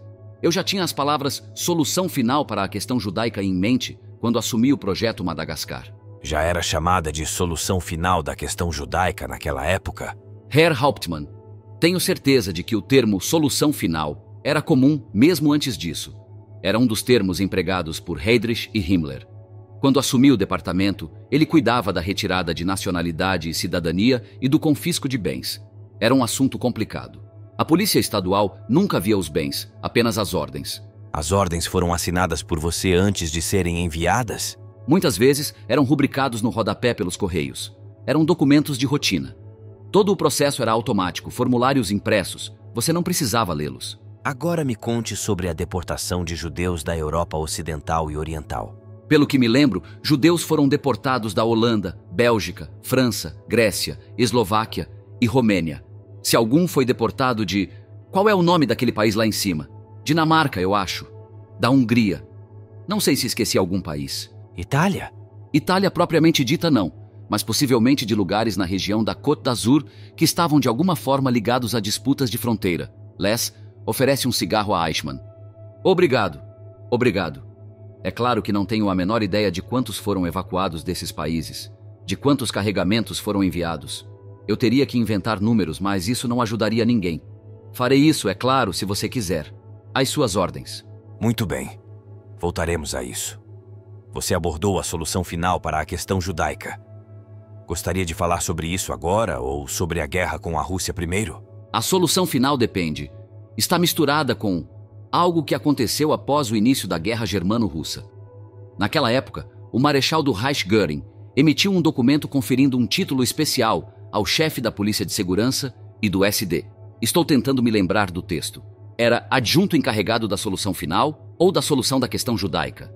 Este documento não estaria relacionado ao período anterior ao início da Segunda Guerra Mundial? Só podemos ter certeza de que se refere ao período em que a imigração deixou de ser possível e se recorreu à solução mais radical. A guerra com a União Soviética começou em junho de 1941, eu acho. E acredito que foi 2 meses depois, ou talvez 3, que Heydrich me chamou. Eu apresentei o relatório. Ele me disse, o Führer, bem, a imigração é... Ele começou com um pequeno discurso. E então, o Führer ordenou o extermínio físico. Essas foram suas palavras. E como se quisesse testar seu efeito sobre mim, ele fez uma longa pausa, o que não era de seu feitio. Ainda me lembro disso. No primeiro momento, não entendi as implicações, porque ele escolheu suas palavras com muito cuidado. Mas então eu entendi. Eu não disse nada. O que eu poderia dizer? Porque eu nunca tinha pensado em tal coisa, naquele tipo de solução violenta. E então ele me disse, Eichmann, vá ver Globoknik em Lublin. Quem? Globoknik, o ex-Gauleiter de Viena, era então chefe da SS e da polícia no distrito de Lublin, no governo geral. De qualquer forma, Heydrich disse, vá ver Globoknik, o Führer já lhe deu instruções. Dê uma olhada e veja como ele está se saindo com seu programa. Acredito que ele esteja usando trincheiras antitanque russas para exterminar os judeus. Conforme ordenado, fui a Lublin, localizei o quartel-general do comandante da SS e da polícia, Globoknik, e me apresentei ao Gruppenführer. Contei a ele que Heydrich havia me enviado, porque o Führer havia ordenado o extermínio físico dos judeus. O Gruppenführer? Como é? O Gruppenführer? O Führer. O Führer era Hitler. Sim, o Führer era o pretendido. Eu só citei o de Heydrich. Heydrich. Palavras de Heydrich. Ele disse, o Führer ordenou, isto é, Hitler ordenou o extermínio físico dos judeus. Globoknik mandou chamar um certo Sturmbannführer, Höfle, que devia ser membro de sua equipe. Fomos de Lublin para Não me lembro o nome do lugar. Confundo os nomes, não sei dizer se era Treblinka ou algum outro lugar. Havia trechos de mata, mais ou menos, e a estrada passava por uma rodovia polonesa. Do lado direito da estrada, havia uma casa comum onde moravam os homens que trabalhavam lá. Um capitão da polícia regular, Ordnungspolizei, nos recebeu. Alguns trabalhadores ainda estavam lá. O capitão, o que me surpreendeu, havia tirado o paletó e arregaçado as mangas. De alguma forma, parecia ter se juntado ao trabalho. Estavam construindo pequenos barracos de madeira. 2, talvez 3. Pareciam casas de 2 ou 3 cômodos. Höfle pediu ao capitão da polícia que me explicasse a instalação. E então ele começou. Ele tinha uma voz, digamos, vulgar e inculta. Talvez bebesse. Falava algum dialeto do sudoeste da Alemanha e me contou como havia feito tudo hermeticamente. Parece que iam conectar um motor de submarino russo e canalizar o escapamento para dentro das casas. E os judeus lá dentro seriam envenenados. Fiquei horrorizada. Meus nervos não são fortes o suficiente. Não consigo ouvir essas coisas, sem que me afetem. Mesmo hoje, se vejo alguém com um corte profundo, tenho que desviar o olhar. Eu jamais poderia ter sido médica. Ainda me lembro de como visualizei a cena e comecei a tremer, como se tivesse passado por algo, uma experiência terrível. O tipo de coisa que acontece às vezes e depois você começa a tremer. Então fui a Berlim e apresentei queixa ao chefe da polícia de segurança. Müller? Sim, Müller, claro. Não é Heydrich? Sim, Heydrich, mas Müller era meu superior imediato. Contei a ele o que lhe contei agora. Talvez eu esteja confundindo as coisas. Você se importa se eu anotar? Pega papel e lápis.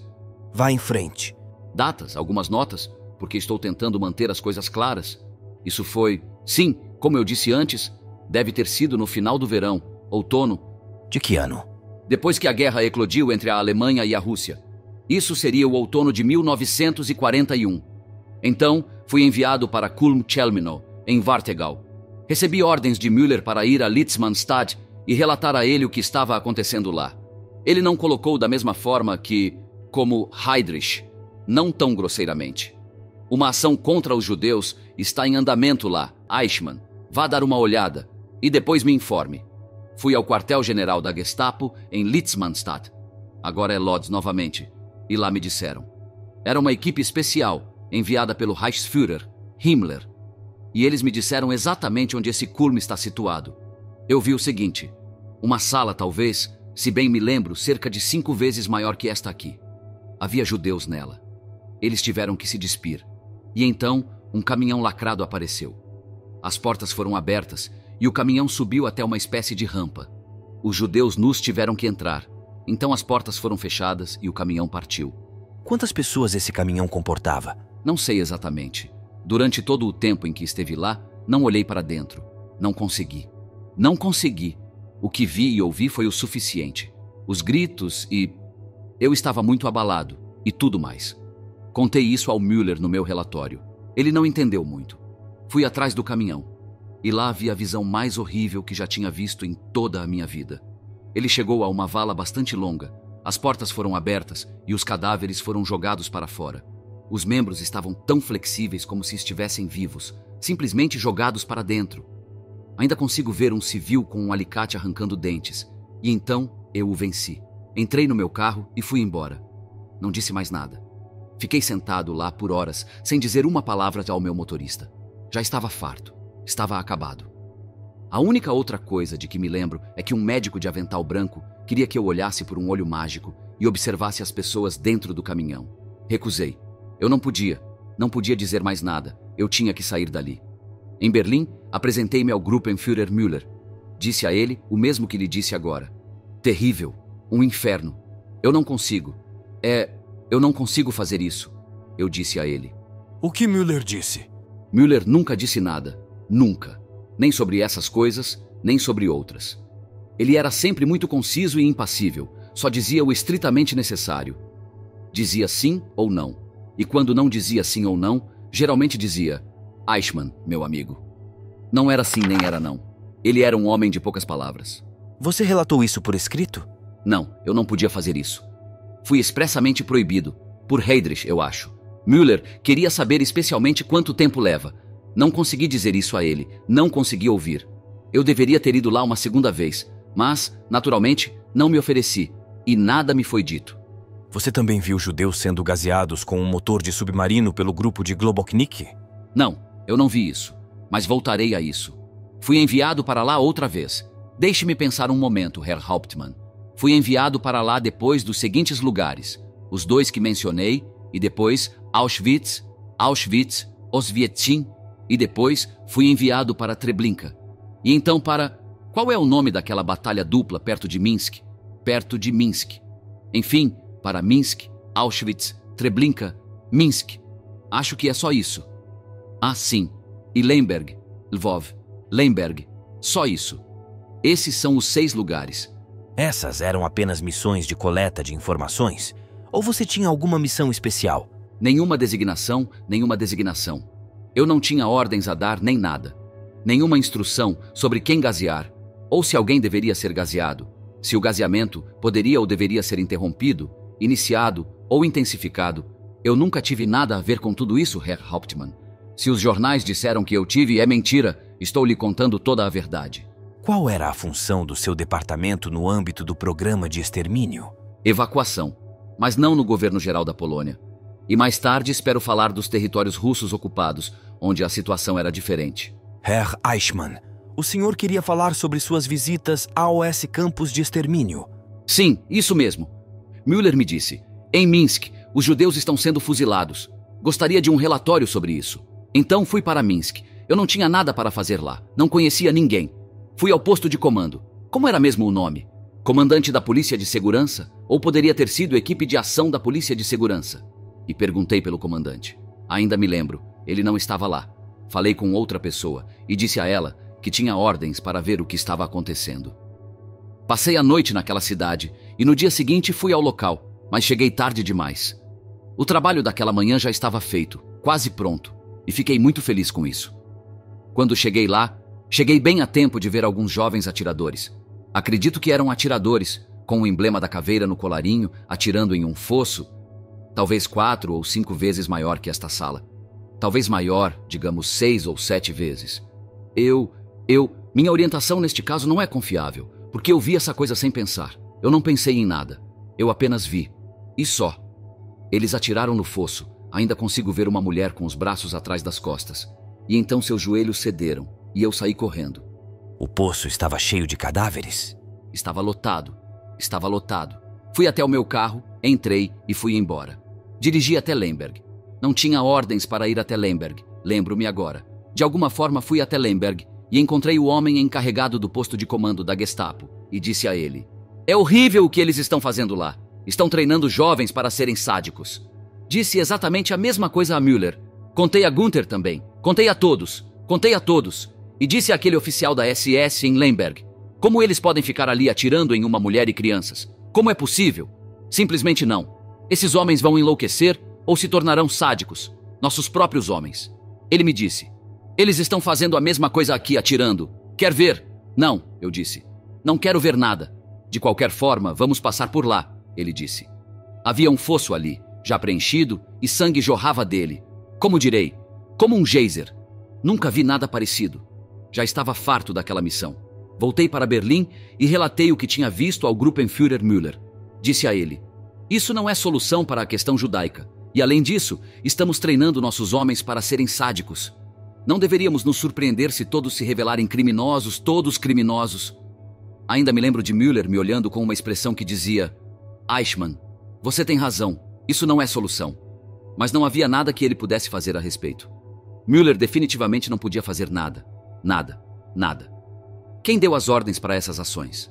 As ordens. Obviamente as ordens foram dadas pelo chefe da Polícia de Segurança e do SD, ou seja, Heydrich. Mas ele também deve ter recebido instruções do Reichsführer, SS, ou seja, Himmler. Por conta própria, ele jamais poderia ter feito tais coisas por conta própria, e Himmler deve ter recebido ordens expressas de Hitler. Se não tivesse recebido ordens de Hitler, teria sido morto antes mesmo de perceber o que o atingiu. Himmler não deu ordens escritas sobre esta solução final da questão judaica? Mandado para extermínio físico. Para extermínio físico? Nunca vi uma ordem escrita, Herr Hauptmann. Tudo o que sei é que Heydrich me disse: "O Führer ordenou o extermínio físico dos judeus." Ele disse isso com a mesma clareza e segurança com que estou repetindo agora. E esses foram os primeiros resultados em pequena escala, que estou contando agora. Implorei ao Gruppenführer: por favor, não me mande para lá. Mande outra pessoa. Alguém com mais nervos. Eles nunca me deixaram ir para o fronte. Eu nunca fui um soldado. Há muitos outros homens que suportam ver essas coisas, que não desmaiam. Eu não aguento. Não consigo dormir à noite. Tenho pesadelos. Eu não aguento, Gruppenführer. Mas isso não me levou a lugar nenhum. Judeus do Reich, da Áustria e do Protetorado da Boêmia e Morávia foram enviados para Riga e Minsk no outono de 1941?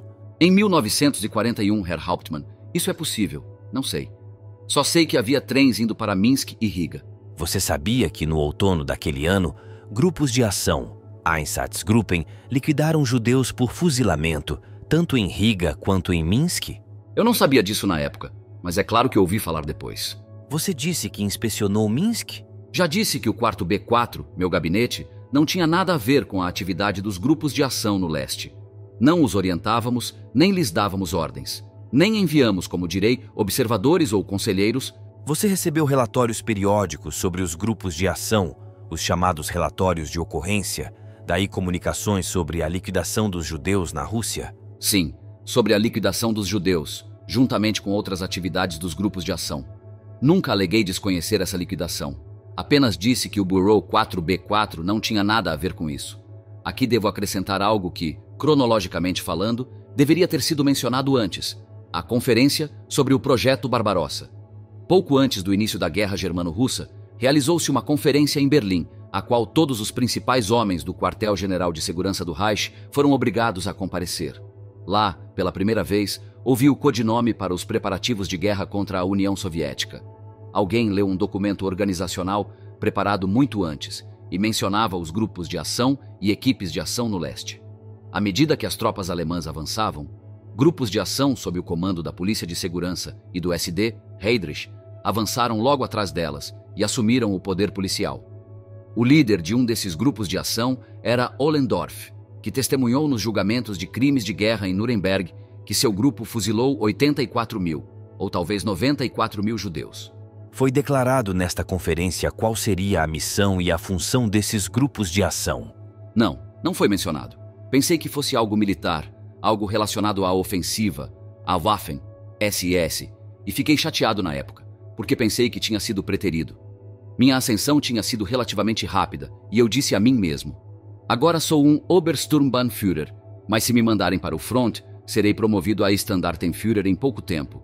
Acontece que continuei como Obersturmbannführer até 8 de maio de 1945.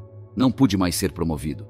Um chefe de gabinete referente era equivalente a Regierungsrat ou Oberregierungsrat no serviço público, e eu já havia alcançado a patente correspondente na SS.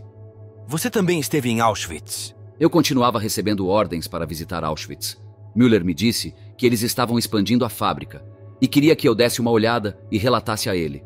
Herr Hauptmann, aqueles sujeitos eram muito cruéis, descrevendo aquelas coisas da forma mais horrível possível para um homem acostumado ao trabalho burocrático, expondo-as a ele da forma mais abrupta possível. Naturalmente, eles riam muito quando meus nervos se abalaram e eu não consegui manter minha dignidade militar. Era assim que eles chamavam, do jeito que eles faziam. Höss me disse que Himmler esteve lá e deu uma boa olhada em tudo. Ele me disse que o próprio Reichsführer ficou com as pernas bambas. Ele quis dizer isso, em um sentido depreciativo, porque o próprio Höss estava completamente endurecido. Foi naquele dia que Himmler, depois de ver aquilo, sem dúvida para criar coragem e esconder sua fraqueza dos homens do campo de concentração, disse a Höss que aquelas eram batalhas que a geração vindoura não teria que travar. Quando visitei a instalação, Höss mandou buscar um veículo todo-terreno. Dirigimos até um certo lugar. Não conheço Auschwitz. Nunca fui além do posto de comando na entrada principal. Não tinha vontade nenhuma. Enquanto dirigíamos, vi alguns prédios enormes, quase como fábricas. Chaminés enormes. Höss me diz: trabalhando a todo vapor, 10 mil. Um trabalho estava em andamento. Estavam separando os fisicamente aptos dos que supostamente eram inaptos para o trabalho. Não assisti à gaseificação, não consegui. Provavelmente teria desmaiado. E pensei: uau, acabei com isso de novo. Mas então ele me levou até uma vala enorme, Era muito grande, não sei dizer exatamente o tamanho, talvez 100 metros de comprimento, talvez 150 ou 180, e havia uma grade enorme, uma grade de ferro, e cadáveres queimavam nela. Então fiquei enjoado.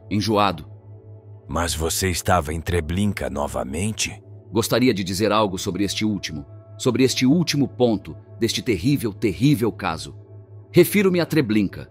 Recebi ordens, fui ver Globoknik em Treblinka. Essa foi a segunda vez. As instalações estavam em operação e eu tive que me apresentar a Müller. Eu esperava ver uma casa de madeira do lado direito da estrada e mais algumas casas de madeira do lado esquerdo. Era disso que eu me lembrava. Em vez disso, novamente com o mesmo Sturmbannführer. Höfle. Cheguei a uma estação ferroviária com uma placa dizendo Treblinka, parecendo exatamente uma estação ferroviária alemã em qualquer lugar da Alemanha. Uma réplica, com placas, etc. Lá, fiquei o mais longe que pude. Não me aproximei para ver tudo. Vi uma passarela cercada por arame farpado e, por cima dela, uma fila de judeus nus estava sendo conduzida para dentro de uma casa, uma grande... Não uma casa, uma grande estrutura de um cômodo, para serem gaseados. Como me disseram, eles foram gaseados com... Como se chama? Ciano de potássio. Cianeto. Cianeto de potássio ou ácido ciânico. Na forma ácida, chama-se ácido ciânico. Não olhei para ver o que acontecia. Relatei ao Müller e, como de costume, ele ouviu em silêncio, sem fazer nenhum comentário. Apenas sua expressão facial dizia: "Não há nada que eu possa fazer a respeito. Estou convencido, Herr Hauptmann. Sei que parece estranho vindo de mim, mas estou convencido de que se dependesse de Müller, isso não teria acontecido." O que você sabe sobre o gás Zyklon B? Não sei de nada, exceto o que ouvi lá, que está contido na cerveja. Quer dizer, ouvi hoje pela primeira vez que se chama Zyklon B. Depois me disseram que vinha em comprimidos que pareciam porta-copos de cerveja, porta-copos de papelão. Mas se era Zyklon B ou ácido prússico, não faço ideia. Vou agora citar a edição alemã dos autos do julgamento dos principais criminosos de guerra perante o Tribunal Militar Internacional em Nuremberg. Do depoimento sob juramento de Rudolf Höss, que foi comandante do campo de Auschwitz de 1940 a 1943. Ele disse: Eichmann esteve várias vezes em Auschwitz e sabia exatamente o que estava sendo feito. Herr Hauptmann, eu não sabia mais do que disse. Eu sabia que a matança era feita com aquelas coisas redondas de papelão. Höss me contou isso. Ele até me mostrou uma. Então eu vi o exterior daquele prédio enorme. Nem em Auschwitz, nem em nenhum outro lugar eu observei o processo de extermínio. Foi apenas em Minsk que cheguei lá enquanto o tiroteio acontecia. Em todos os outros lugares eu recusei, porque a queima dos cadáveres era o máximo que eu podia suportar. Eu não estava à altura. Quando Rudolf Höss estava preso na Polônia, ele fez anotações autobiográficas. Aqui tem o livro dele, Comandante de Auschwitz. Vou ler um trecho. Eichmann me contou sobre a matança por gases de escapamento em caminhões, como havia sido praticado no leste até então. Isso, no entanto, não teria sido possível para os embarques em massa que eram esperados. Matar por pulverização de monóxido de carbono em um banheiro, como havia sido feito com doentes mentais em alguns lugares do Reich, teria exigido muitos prédios. Além disso, era questionável se seria possível obter gás suficiente para um número tão grande de pessoas. Deixamos o assunto sem solução. Eichmann se comprometeu a descobrir um gás que fosse facilmente obtido e não exigisse instalações especiais, e me informaria sobre isso. Tem algum comentário a fazer? Sim, senhor. A esmagadora maioria dessas afirmações são pura invenção.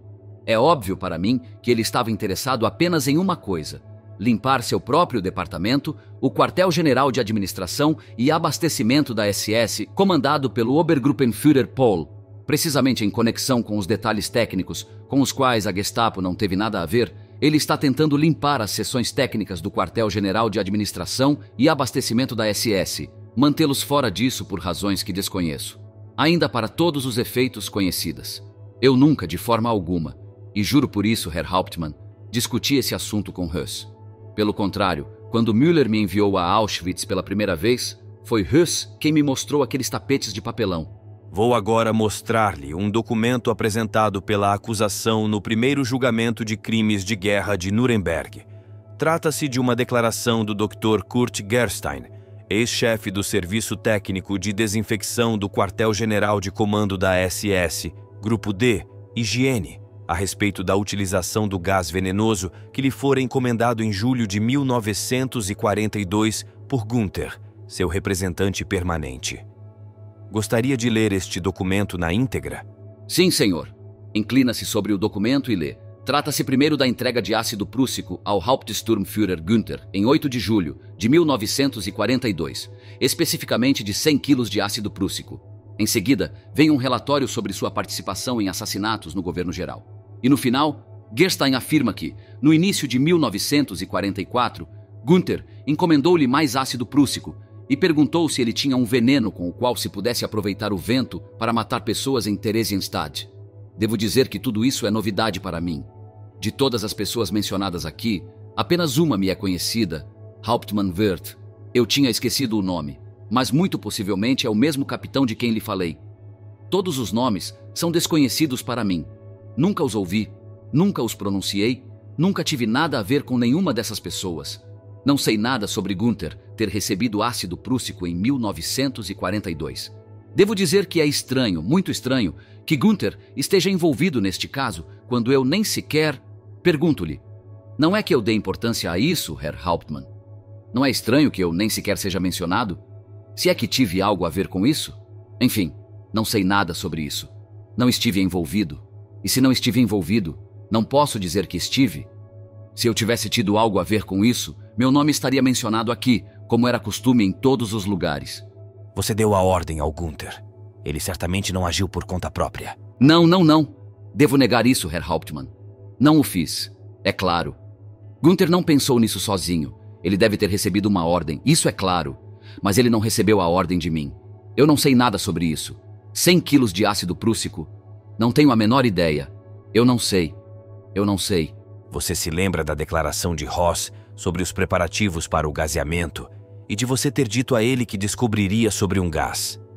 Se você considerar agora o que Gerstein diz aqui, que de repente, em 8 de junho de 1942, Günther ordenou o gás. Isso não se encaixa perfeitamente? Herr Hauptmann, aconteceram muitas coisas que se encaixam perfeitamente. Se eu tivesse alguma coisa a ver com isso, Gerstein certamente teria me mencionado pelo nome. Claro, alguma ordem deve ter sido dada. Talvez tenha vindo diretamente de Müller, porque, em geral, Müller me conhecia como uma pessoa mais sensível do que Günther. Não quero dizer que eu demonstrasse algum escrúpulo infantil, mas eu era muito mais sensível do que alguém como Günther, por exemplo. Por essa mesma razão é difícil acreditar que Müller passaria por cima de você ao dar uma ordem especial a Günther. Recuso-me terminantemente a ser identificado com esse caso, porque não tive nada a ver com isso. Se tivesse tido algo a ver com isso, tudo bem, eu admitiria. Então eu diria a mim mesmo, afinal, o próprio Himmler estava envolvido. O que posso fazer? Recebi ordens, e não importa, faça o que quiser comigo, porque eu não pude evitar, recebi ordens, mas não tive nada a ver com esse negócio. Por essa mesma razão é difícil acreditar que Müller passaria por cima de você ao dar uma ordem especial a Günther. Sim, senhor. Tive até que escrever os convites para os secretários de Estado, ou seja, Heydrich me disse brevemente o que queria que eu dissesse. Por que você foi convidado se você desempenha um papel tão subordinado? Herr Hauptmann, eu tinha que escrever o convite. Tinha que fornecer a Heydrich os dados para o seu discurso, todos os números da imigração. Eu era o responsável por esse departamento na Polícia Secreta do Estado. Müller também estava lá? Sim, senhor. Foi uma conferência de alto nível, como diziam na época. Nada abaixo dos secretários de Estado. Por que trouxeram o pequeno Eichmann? Heydrich não poderia querer continuar perguntando a você na conferência se ele estava dizendo a coisa certa. Não, ele fez isso antes. Coisas relacionadas à imigração, porque na época da conferência de Wannsee, a matança estava apenas começando. Sim, oficialmente.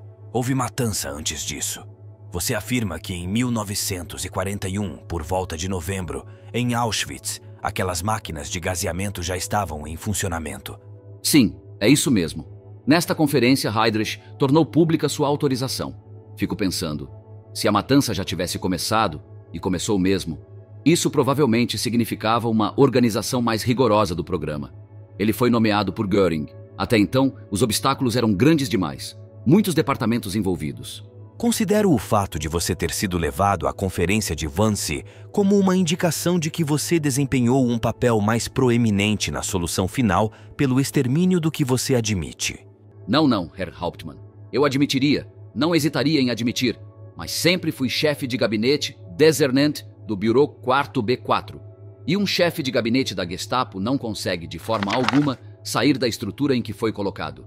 Se eu tivesse falado uma única vez, Herr Hauptmann, teria dito sim, senhor. Mas tive que ficar de boca fechada. Eles me mantiveram... Não sei, Herr Hauptmann, se o senhor consegue se colocar no meu lugar. Eu me sentei num canto com a estenógrafa e ninguém se importou conosco. Ninguém. Éramos insignificantes demais. Eles não nos deram atenção. Nem mesmo Heydrich. Isso me dá a impressão de que eles estavam planejando um papel mais proeminente para você no futuro. Nesse caso, devo ter me atribuído esse papel, porque fui eu quem me colocou na lista dos presentes. Não. É realmente um... Eu teria a coragem de falar diretamente.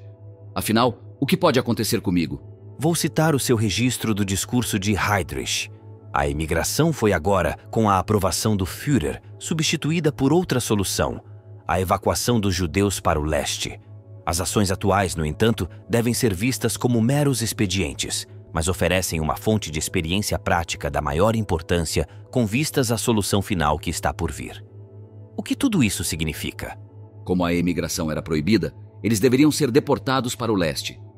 Esta era a nova, concepção em nome da qual a Conferência de Secretários de Estado foi convocada. A nova concepção que Himmler discutiu com Göring, sem dúvida na presença de Heydrich. O que significa experiência prática? A Conferência de Wannsee, nós a chamávamos de Conferência dos Secretários de Estado, foi realizada em 20 de janeiro de 1942.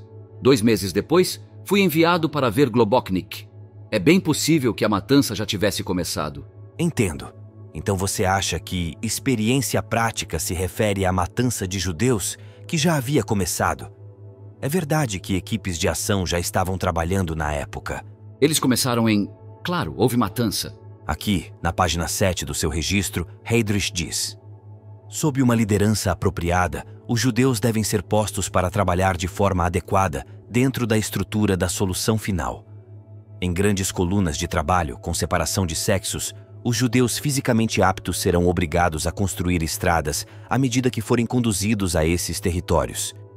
Uma grande porcentagem deles será, sem dúvida, eliminada pela diminuição natural.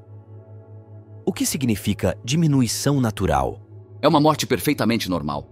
De ataque cardíaco ou pneumonia, por exemplo.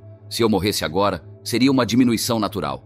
Se um homem é forçado a realizar trabalho físico pesado e não recebe o suficiente para comer, ele fica mais fraco, fica tão fraco que sofre um ataque cardíaco. Isso, sem dúvida, teria sido relatado como diminuição natural.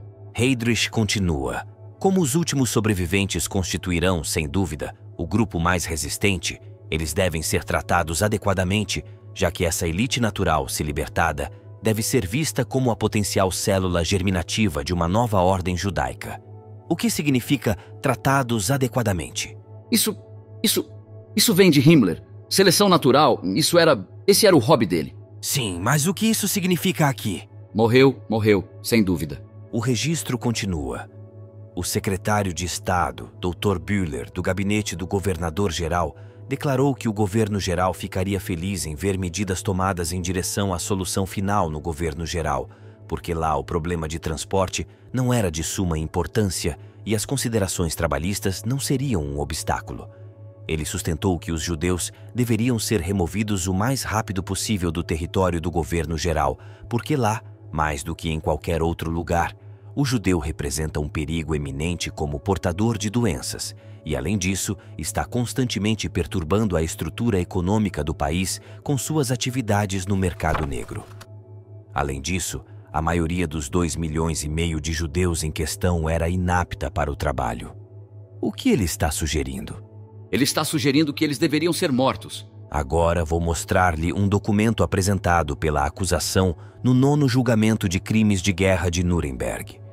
Trata-se de uma carta especial datada de Berlim, 21 de setembro de 1939, assinada por Heydrich e endereçada a OS comandantes de todas as equipes de ação.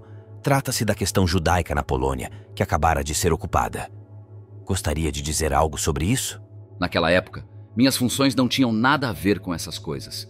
Esta ordem, da qual eu não tinha conhecimento, ou pelo menos não me lembro mais depois de todos esses anos, preenche uma lacuna no meu conhecimento do processo de guetização. Esta ordem estabelece as bases para a guetização no governo geral. Logo no início diz: deve-se fazer uma distinção entre 1. O objetivo final, que requer períodos de tempo mais longos, e 2. Os segmentos na implementação deste objetivo final, que devem ser realizados em curto prazo. Depois de ler isto agora, tenho o seguinte a dizer: a julgar por este documento, a ordem relativa ao extermínio físico dos judeus não foi, como eu acreditava anteriormente, emitida ou promulgada por Hitler no início da Guerra Germano-Russa. Pelo contrário, esta concepção, digamos básica, já estava firmemente estabelecida naquela data. Não consigo pensar em outra interpretação para as palavras "o objetivo final", que requer períodos de tempo mais longos. Quando cheguei à Gestapo, tudo isso estava em andamento. Ainda me lembro que, após a conferência de Wannsee, Heydrich autorizou o Brigadeführer Globoknik, que tinha aquela instalação de extermínio em Lublin, para matar judeus, e até tornou a autorização retroativa. Quem transmitiu esta ordem suplementar a Globoknik? Naquela época, Heydrich me ordenou que redigisse a seguinte carta: autorizo você a submeter outros 150 mil judeus à solução final. Esses judeus já estavam mortos. Na verdade, acho que eram 250 mil. Ele, Globoknik, providenciou que a ordem lhe fosse dada uma segunda vez. Onde você guardou a carta de Himmler de 1º de abril de 1940 ao chefe da Polícia de Segurança e do SD, na qual ele emitiu a ordem referente à solução final da questão judaica? Uma ordem de Himmler ao chefe da Polícia de Segurança? Você disse que havia algo nela sobre matar judeus? Sobre a solução final da questão judaica que o Führer havia ordenado. Herr Hauptmann, não consigo imaginar Himmler colocando isso por escrito. Para mim, isso é inconcebível. Sabemos pela conferência de Wannsee que Heydrich também o colocou por escrito. Está nos registros da conferência de Wannsee. Herr Hauptmann, Heydrich não falou em matar na conferência de Wannsee. Ele falou em colocar judeus para trabalhar no leste. Essa era a sua maneira de camuflar. Se você ler a ata da conferência de Wannsee, verá o que ele quis dizer. É verdade, ele se expressa de forma muito eufemística. Bem, suponho que sim, se for um daqueles documentos que não vem com as palavras nuas e brutais. É possível, Herr Hauptmann, mas não me lembro daquela carta do Himmler. Se alguma vez existiu, certamente estava guardada em nosso arquivo ultra-secreto. Agora, lerei partes da declaração feita sob juramento por seu antigo subordinado Dieter Wisliceny em 3 de janeiro de 1946, nos julgamentos de crimes de guerra de Nuremberg. Questionado sobre qual era sua função específica, Wisliceny respondeu: Eichmann foi responsável pela chamada solução da questão judaica na Alemanha e em todos os territórios ocupados pela Alemanha. Quando questionado sobre certas fases da atividade anti-judaica, Wisliceny respondeu: até 1940, as diretrizes gerais do departamento previam a solução da questão judaica por meio da emigração sistemática. A segunda fase, que começou naquele momento, previa a concentração de todos os judeus na Polônia e em outros territórios ocupados pela Alemanha, na forma de guetos. Essa fase durou aproximadamente até o início de 1942. A terceira fase foi a chamada solução final, ou seja, o extermínio e a destruição sistemáticos do povo judeu. Essa fase continuou até outubro de 1944, quando Himmler deu ordens para interromper a matança. Wisliceny afirma aqui que a guetização passou a ser da competência do departamento. Isso não é verdade. Ele afirma que a matança começou em 1942. Isso também não é verdade. Deveria ser no outono de 1941.